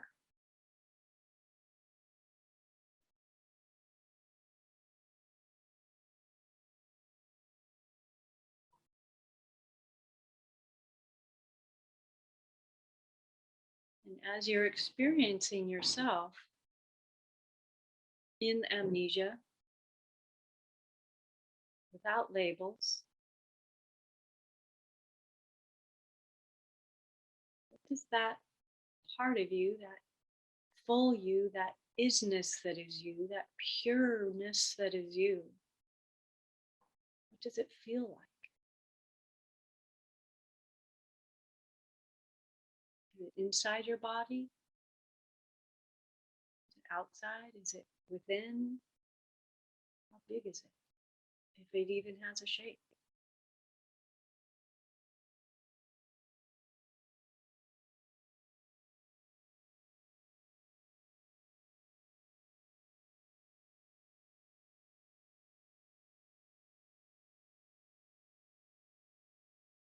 When you wake up in the morning, are you still this?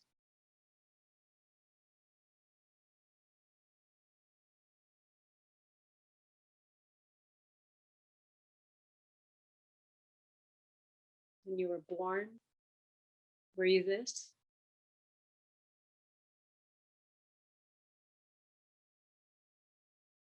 How long has this existed?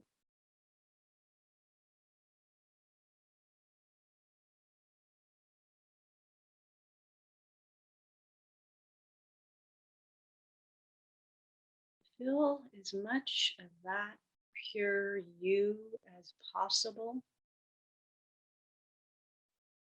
and multiply it. Multiply yourself, this presence energy inside of your body. Marinate in this feeling.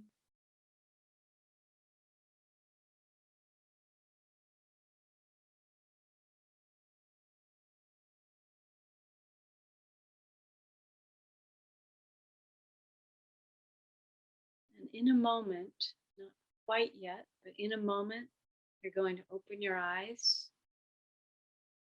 And when you do,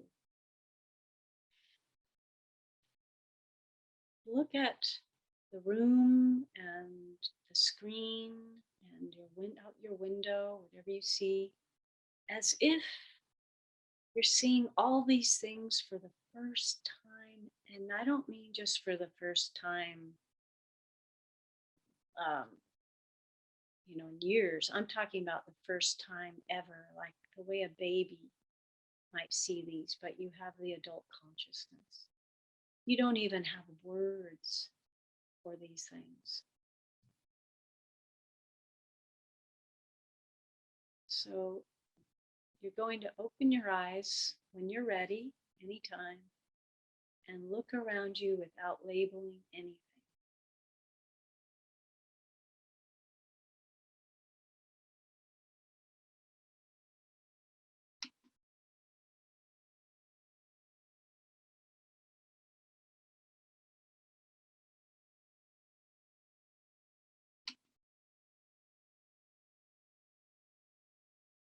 Now, some of you may have felt, may have glimpsed, you may have marinated in a deeper understanding about who you actually are. At the beginning of my talk today, I talked about language, which is the world of concepts as adults. everything we believe and see, talk about, is understood from a place of conceptual reality because of language. We label everything. And this feeling, this place that you went to, even if it was only a glimpse, is the you that is beyond that. The you that is beyond conceptual language, conceptual reality. And this is the true and eternal you. People that have had near-death experiences often experience this on the other side.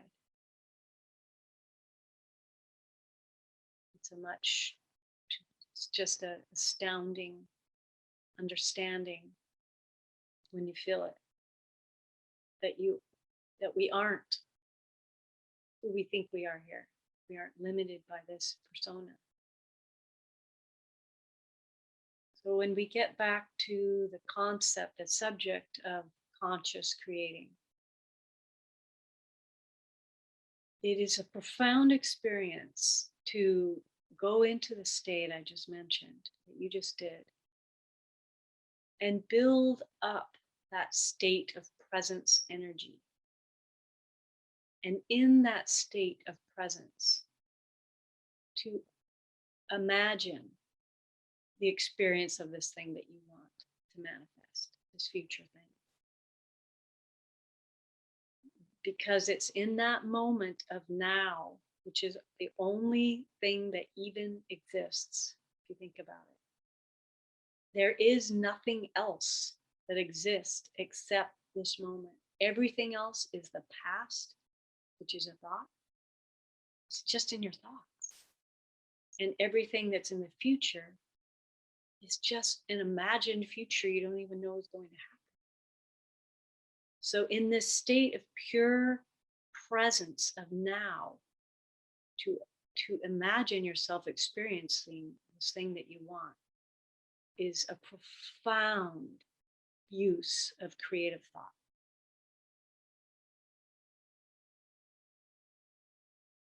And I would like to leave everyone with a phrase I really, really highly recommend that has altered my own experience of life.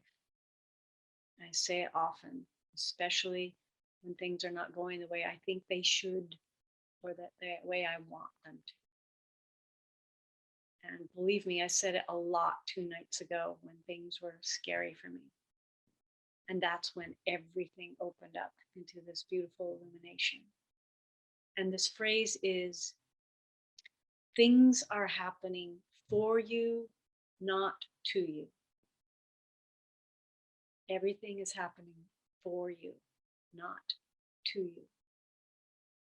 And when the slow driver's irritating you, or a health emergency comes up, or whatever it is, when someone can say things are happening for me, not to me, relaxation comes into the body. Breath can return. A smile can appear. And that is the state of incredible joy and peace. And if you are into manifesting, that is an amazing way to start changing your whole energy towards being a conscious creator. So that's what I have for you tonight. Oh, so beautiful. So a lot of people, we have our sharing group, which you've never been to, Barbara, but we have our sharing group, which is for people who have had spiritually transformative experiences, which you just had 2 nights ago, right? Yeah. And so a lot of people have asked, they want to hear more about that. So I just wanted to invite you and also to remind everybody, and then also the new people, that we have a sharing group that's every third Tuesday at 3 o'clock. And so maybe if Barbara's up to it, she'll come back at the sharing group and share, more of what which is an ongoing thing that you're going through right now, right? Yeah. Because I know that a lot of people really want to do that. And so, yeah, if you just go to Hawaiian IANDS, you can sign up for the newsletter, but also it also has the sign up for the sharing group. So for if anybody would like to do that. And do you have time for a few questions? I do. Okay. So And one again, comment thank you to that everyone for staying. Huh? I just want to thank people for staying. It's really awesome. We have a determined group. Actually,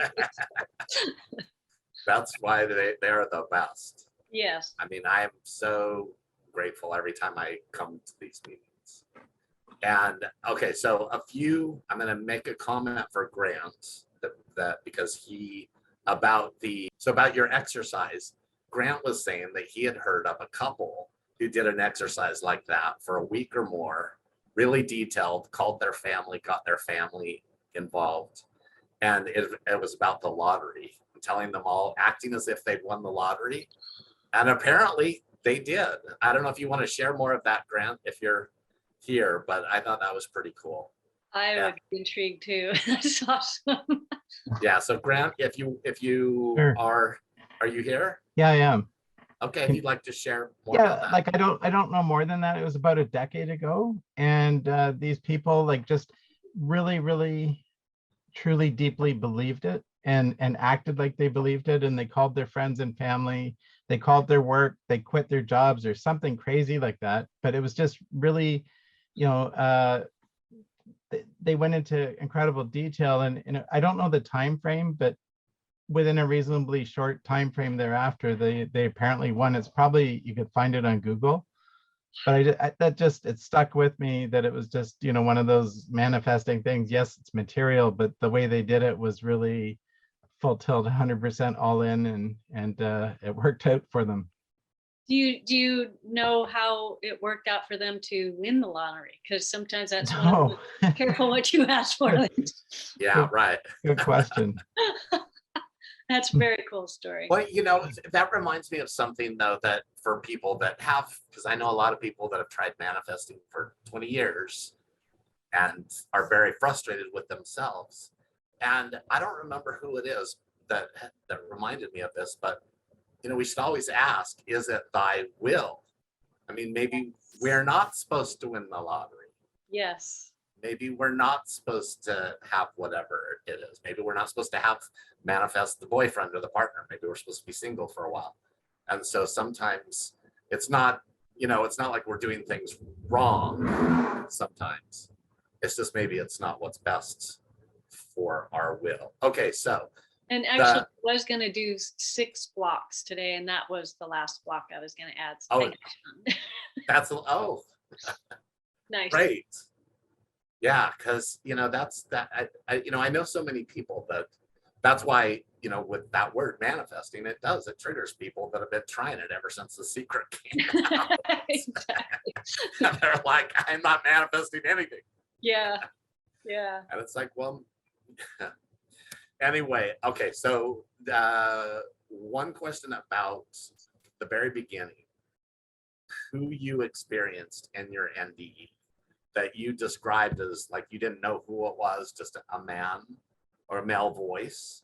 Yeah. Who do you think that is, and who do you call him now? That's such a good question. I'm often asked that, and I don't even pretend to know who that is. I mean, I just call it the voice because I don't want to put any labels on it. All I know is someone loving and neutral and very supportive. And I just kind of leave it at that. I'm going to just read this word for word. Thoughts come from the mind on a personal level or a larger, deeper one. So it seems that working to know and to understand the mind is most important. What do you currently think is the very best way to do that? Has your work and resulting understanding change your perspective on death. And thank you very much for that's from Tim. Awesome. So I think the question was what's my best way for, is it stopping thought? Was that it? Yeah, so like meditation or a certain kind of meditation, or what's the best way to become aware of our thoughts and then maybe control Yeah. them better or not listen to it. Okay, a couple things. One is, yes, meditation, for sure. And meditation has changed so much for me. And it really started when I did a lot of heart meditations.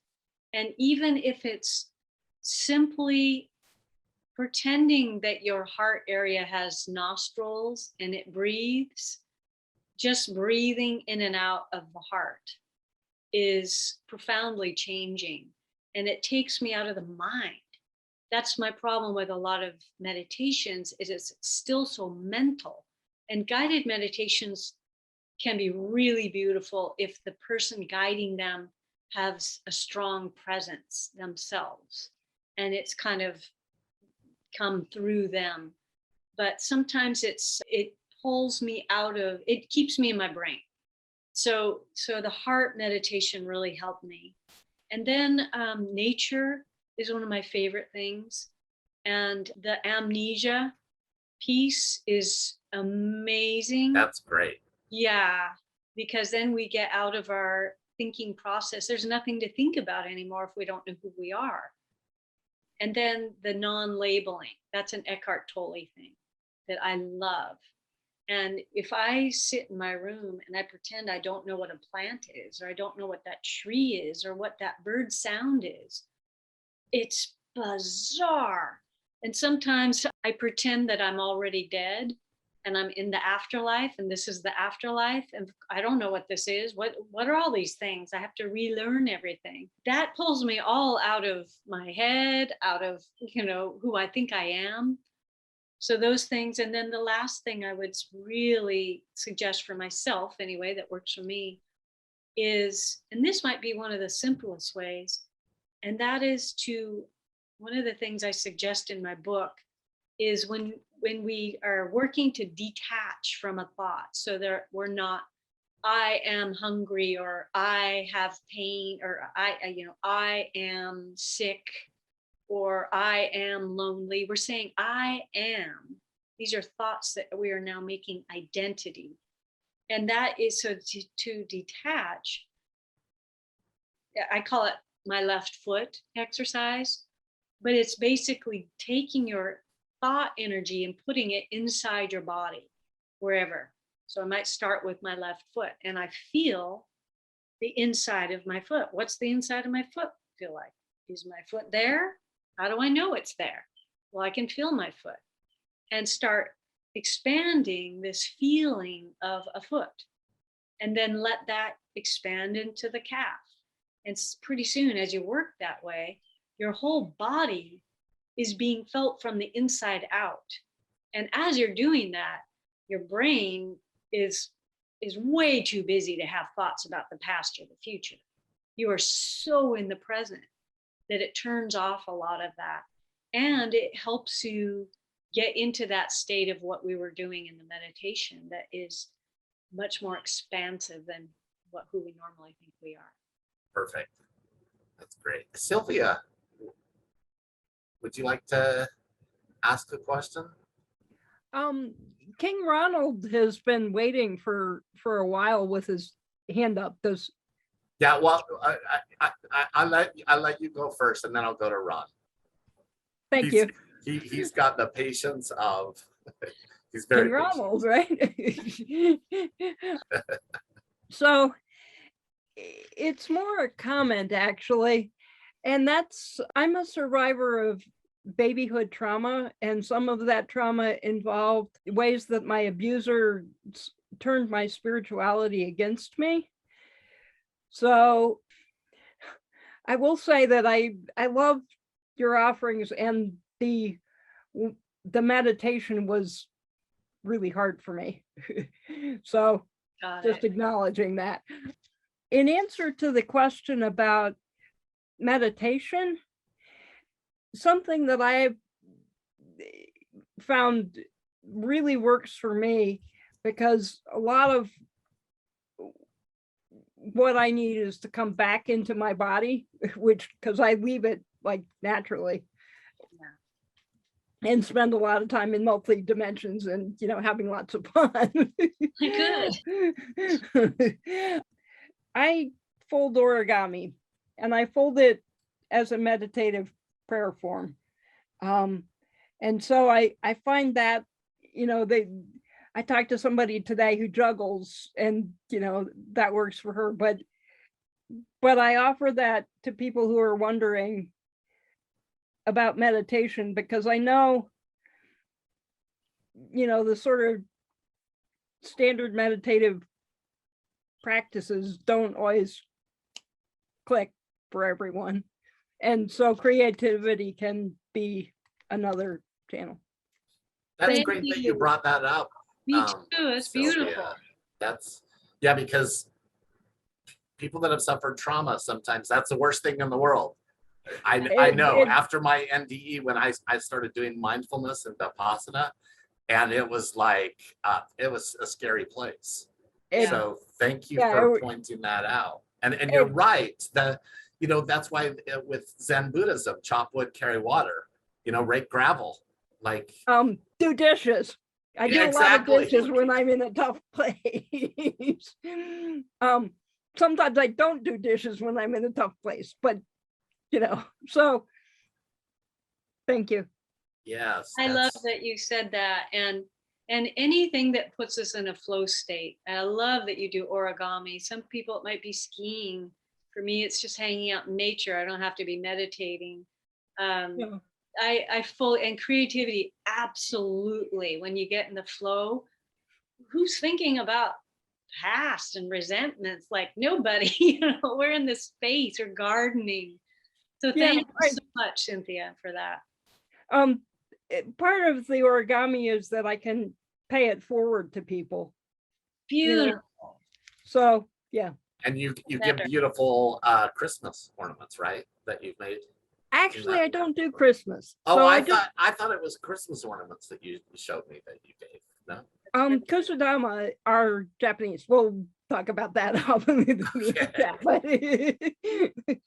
Thank you for pointing that out. Ron. Hello and good evening, Barbara. Thank you for this amazing event. Thank you to all the facilitators. Actually, I have two questions. The first one was pertaining to block number 4 when you were talking about time travel.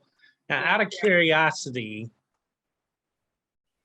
I guess it's easier to experience the time travel if somebody is physically telling you about it face to face, or can it still be experienced if somebody sends you an email or text? And the only reason why I'm saying that is when you were talking about the new job and everything, last week I was talking with a coworker who works with me, and you know, we both have this consensus about our manager that we don't too much like her. But anyway, she told me that she was looking for another job. Now, she told me that face to face, and I was like, okay, good luck on this next interview. I know you're going to ace it or whatever. And then at the beginning of this week, she sent me a text message saying, hey, I put in my 2 weeks notice and I'm leaving on May the 5th. And I was like, wow, that's awesome. And I sent her all these smiley faces and everything. She's like, well, let's stay in touch. I was like, well, definitely let's stay in touch. I gave you some flowers out of the backyard. So yeah. So that's my first question. Can that time travel be experienced in different ways? And then my second question, when you were talking earlier about your near-death experience, you mentioned something about the life energy leaving the top of your head and everything, and then returning. I kind of perceive that, or I visualize that as like, you know, how like a genie in a bottle, how that vapor kind of leaves and then returns. That's how I perceived it, you know.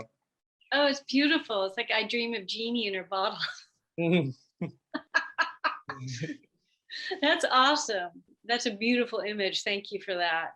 And the time traveling, I think any version of going into the future of something we really want and acting as if it's real, yeah, and texting one's friend, and I think that would be an amazing experiment, or not even experiment, experience to do. I think that's beautiful.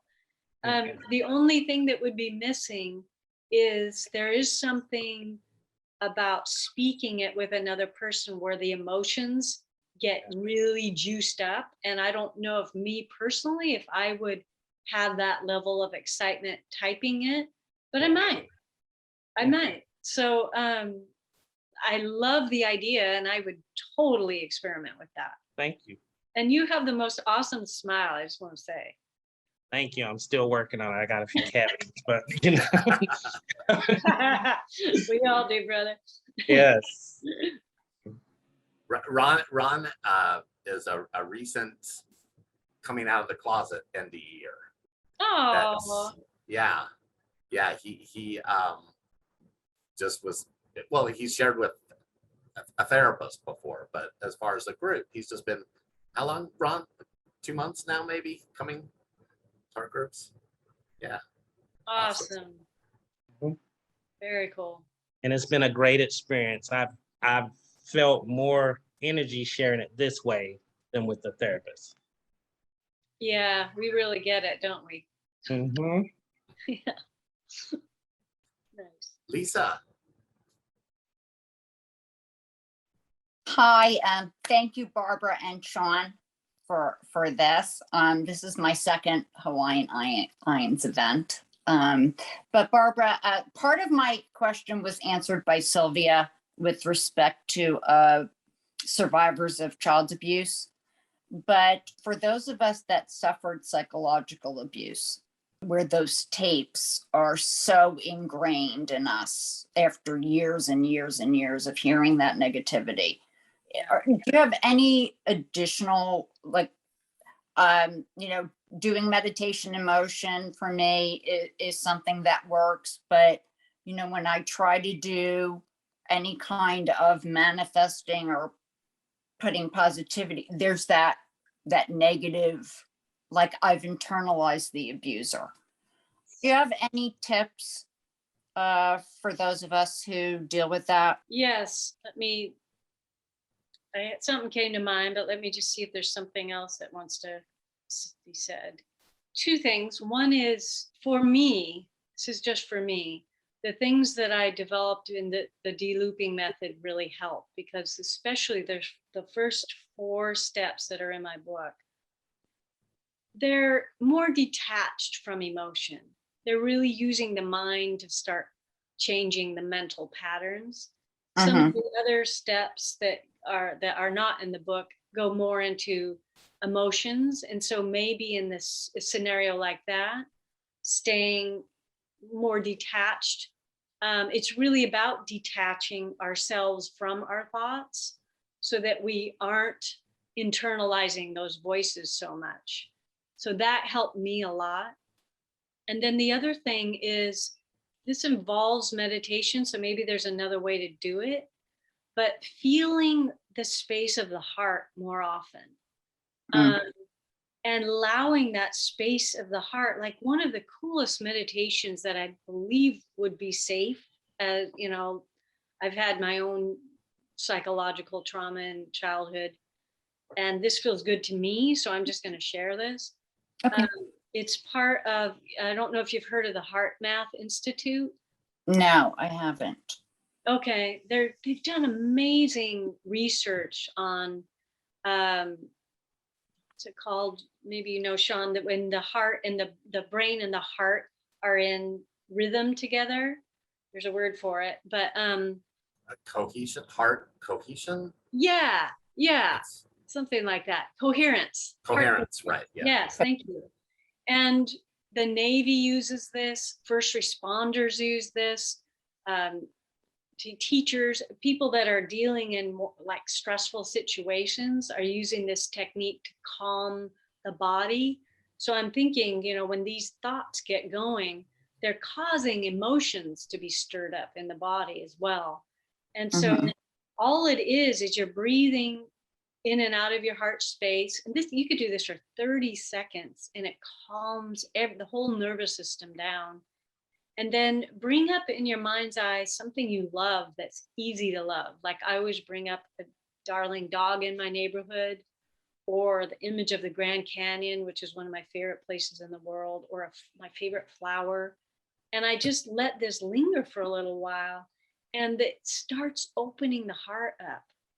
And when the heart starts opening, it starts soothing the mind, soothing the thoughts, soothing the nervous system. And even for 30 seconds, I feel like that is very, very healing for those conditioned messages that are so ingrained. Yeah. Okay. Thank you very much, Barbara. Thank you. Yeah, that's beautiful, Lisa. And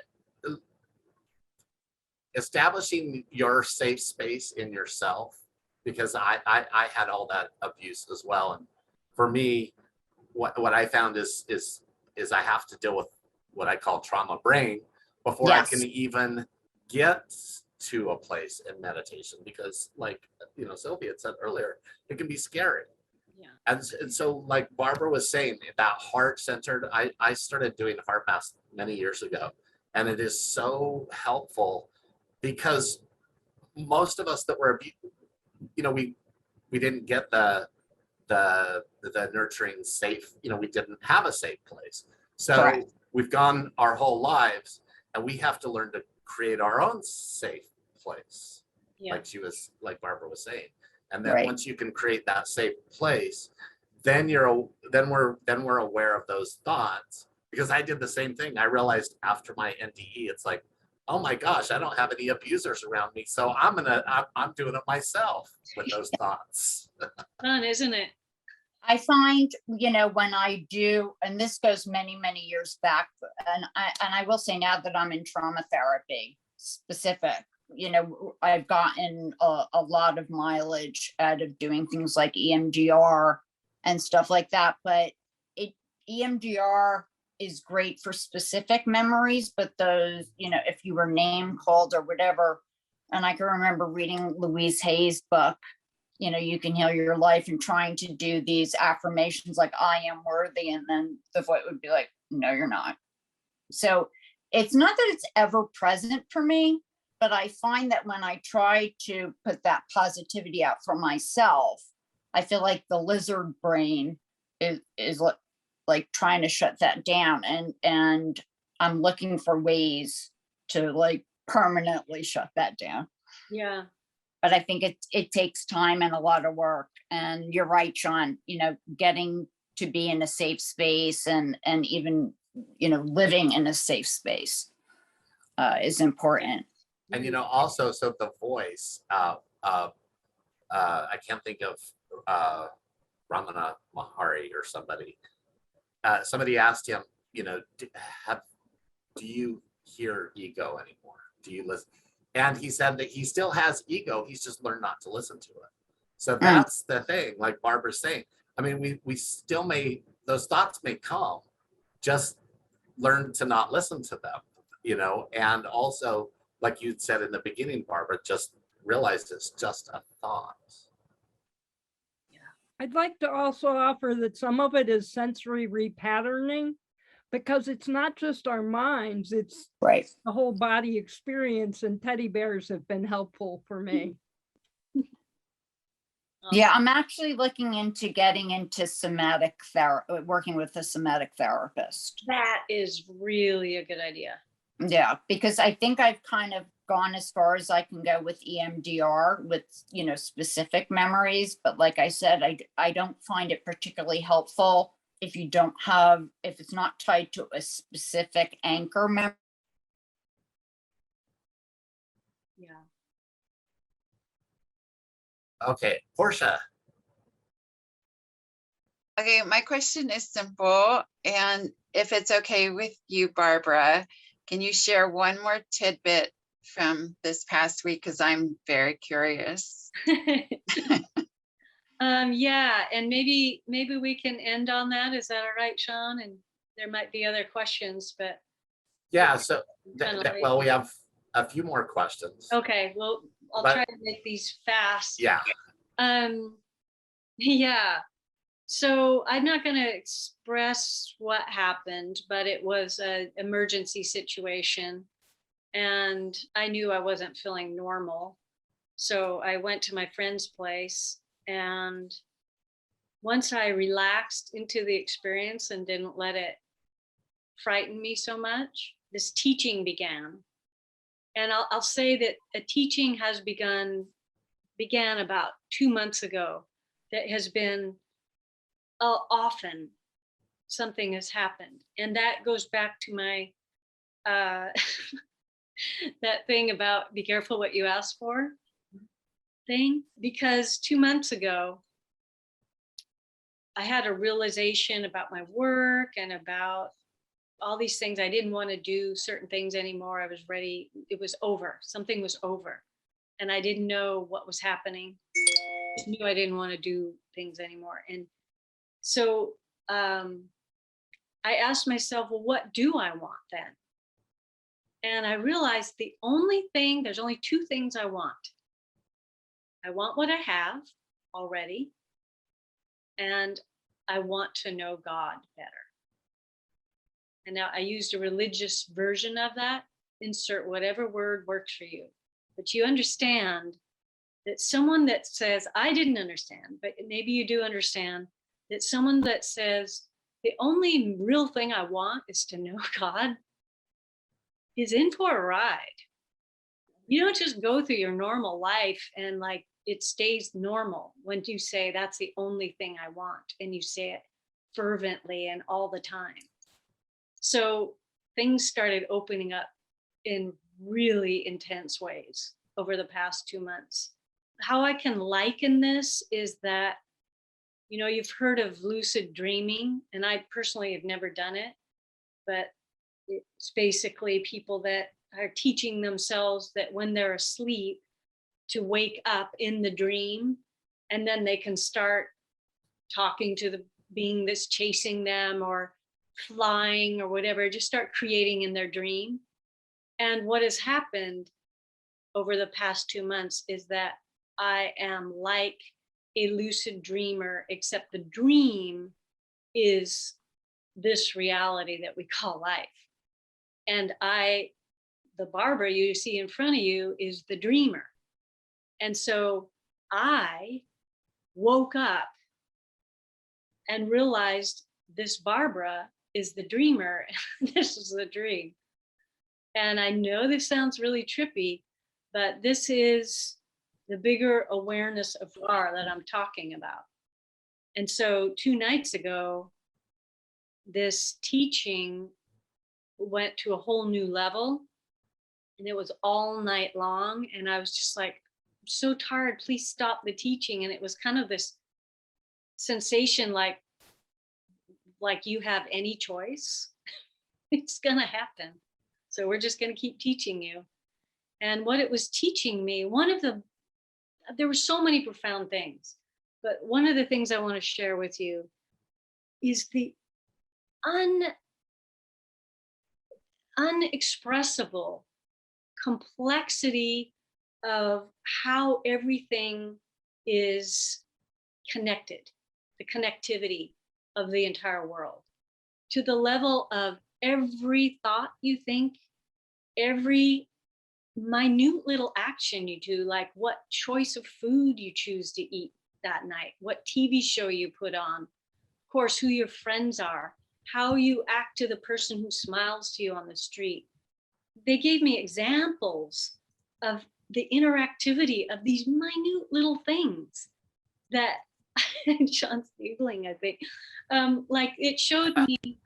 no, I'm answering somebody. Okay. It brought me back to this moment when I was, I don't know, 9, and my mom wore a certain perfume and wore this blue blouse. And suddenly it said, how old do you think she was when she wore that perfume? And I took a guess, and they said, how old were you when you were that, I mean, what were you doing at the age she wore that perfume? And and this shirt had something to do with, it just went on and on and on, the interconnectivity of her choosing that perfume and how that affected my life and all these other people around her. It was so bizarre. And it said, and it showed me also how everything we choose to do, every choice we make, again, all these minutiae of life have profound meaning. When they talk about, you know, if a butterfly flaps its wings in wherever, Ethiopia, what happens in Hawaii? Well, I was shown that. And the creative power of thought that was illuminated much more than I've even touched on here tonight. So I think that's where I'll end on that one. And heart math actually demonstrates that, literally. Do they? You know, yeah, because they did a thing around the world. But I mean, it's like, you know, throwing a pebble in the water. Yes. It keeps going. Yes. So that's really amazing. It'll be fun to hear more of your story. It sounds like you're up-leveling, going to the next level. And of course, in Miracles, they call like the dream within the dream, you know, just going to the next level. Yeah, now I'm in the new dream. The happy dream. Yes. Except for those scary parts. Yeah. Which I found, I don't know about you, but it's more of because you're not afraid of dying. No. It's more of like a big inconvenience, right? Having to go to the ICU again or whatever. Yeah. I'm not even sure. I think the thing that made it scary was that it wasn't normal. You know, it just felt so different. And one of the teachings I had a few months ago was different doesn't have to be scary. Different is just different. So I reminded myself of that. This is different. This is not how I normally feel in the world, but doesn't have to be scary. It's just different. Right. A new experience. Yeah. Kenergy, did you want to? Thank you, Sean and Barbara, for doing this. This has been a delight. I'm really glad I ended up here. Thank you, Barbara. You mentioned 3 presencing techniques. One, feeling my body from the inside out. The other, playing around with the non-labeling. What was the first one, please? The amnesia, and maybe it was the de-looping method that I teach. Okay. I think it was that I said. I think I was signing up for a mailing list or the sharing group at the moment. And I was like, oh, I missed that part. So the de-looping. Meditation. The first one was the heart meditation. I was actually taking notes for a friend. Thank you. Yeah. Can you just concisely say again? Thank you. What the heart meditation? Just briefly. Yeah, the simplest version is breathing in and out of the heart center. But if you just add a little bit, would be adding an image of something you love that helps generate the openness in the heart. Another thing I do is pretend that the heart center is like a cube of butter and it's in the sun and it just starts melting and it softens it. Those are all ways. Thank you very much. It's beautiful.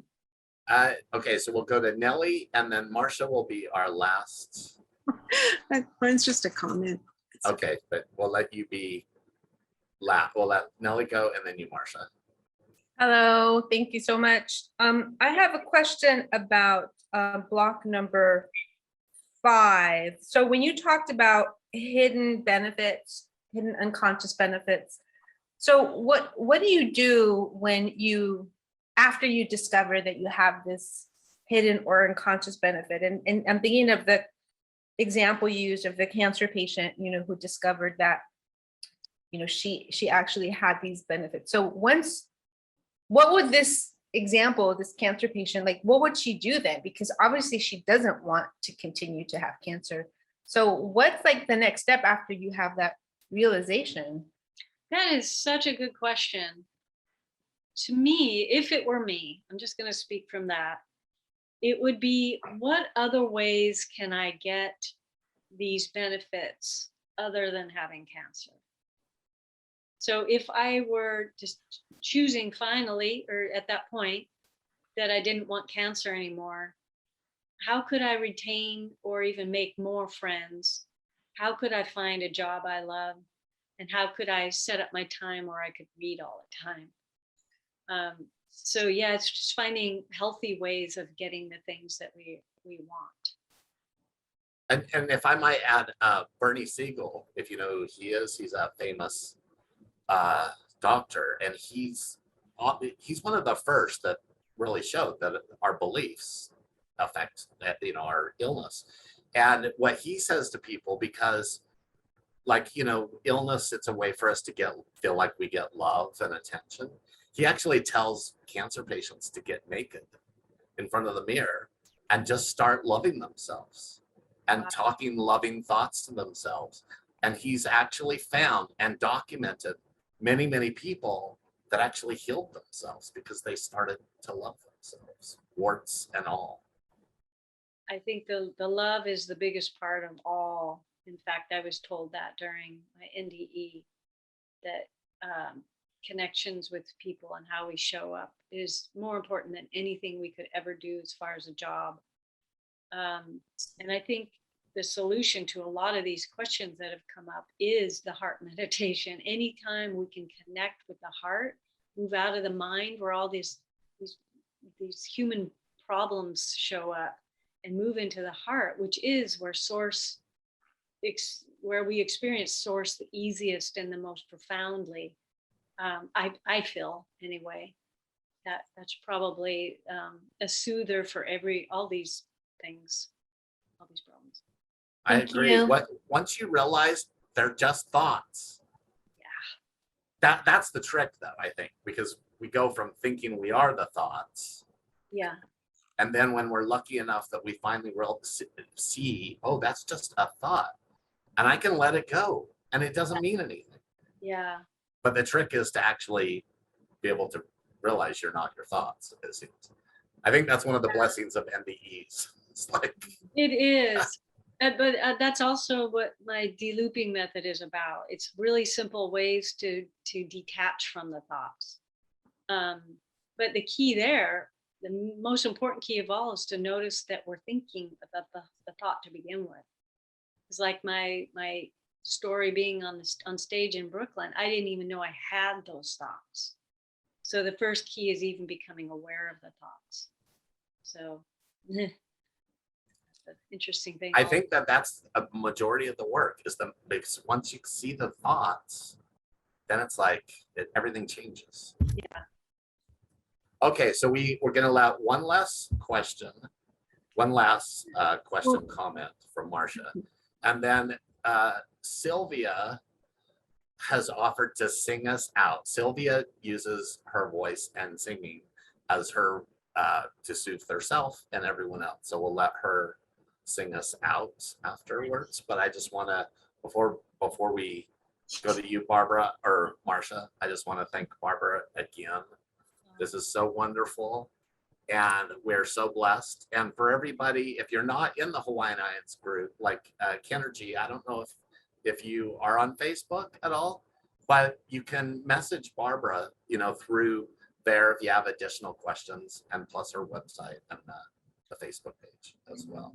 And I also wanted to quickly say that on my website, which is howtostopnegativethoughts.com, there is a freebie on there where you get 10 days of ways to de-loop these negative thoughts that they're delivered to your email box. And I do not bug anyone with emails. I send blogs out every once in a while, but if you wanted to get 10 really good ideas to stop negative thinking, it's all free on the I just put it in the chat Oh, good. Thank you. Yeah, and we'll also make sure to add it in the Hawaiian IANDS group. Perfect. Okay, Marcia. All right. So one observation of my own process was that in between becoming aware of the thoughts and being able to de-loop my negative thinking was that I had to get comfortable with that negative thought. I had to, personally, I'm not sure everyone needs to do this, but if I can be comfortable being scared, unhappy, comfortable being what I am, that it's easier then to move to the next step. And I'm a pretty stubborn person. So for me, I needed that interim. And then for me also, I mean, I learned to meditate when I was really young, but when I went through my abuse memories, which go back to babyhood, I could not meditate for a number of years when I was going through healing, but the drum took me to a meditative place.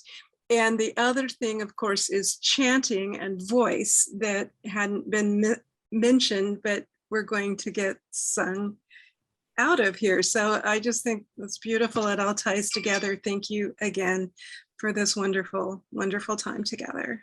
Thank you for reminding us of that, Marcia, because that is so true. You have, because we're always trying to run away from those thoughts. It's like, well, maybe it's trying to teach me something. Yeah. So thank you for that. Beautiful. Thank you very much. Okay, Sylvia, you want to unmute and? Yep, here I am. Okay. I'm going to go ahead and offer the chant that my partner and I do every night as part of meditation.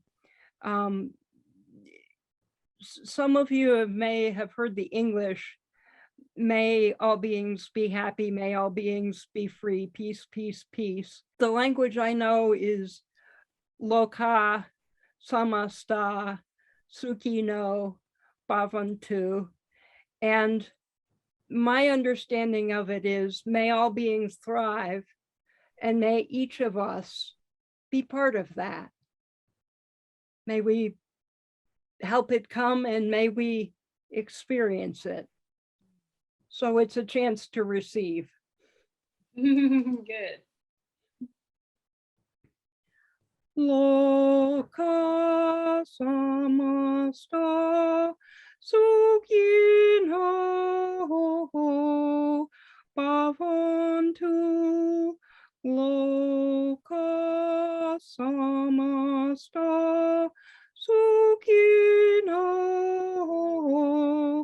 bhavantu. Loka samasta sukhino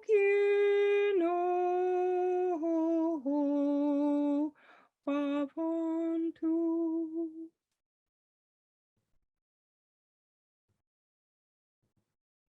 Thank you very much. The Buddhists call that the Brahma Viharas, by the way. I felt that. It felt Beautiful. like a lullaby. It was really sweet. Thank you so much. Yeah. Thank You're you, welcome. everybody. Thank you, Barbara, for your generous time with us. And we're excited for when you come back. Thank you so much, Sean. You're a huge blessing to the universe, and you're a blessing in my life. Thank you all so much for being here with us and me. Yeah. Thank Thanks, you Barbara. guys. Thanks, Have a Sean. great night. Thank you. Thank you. Aloha.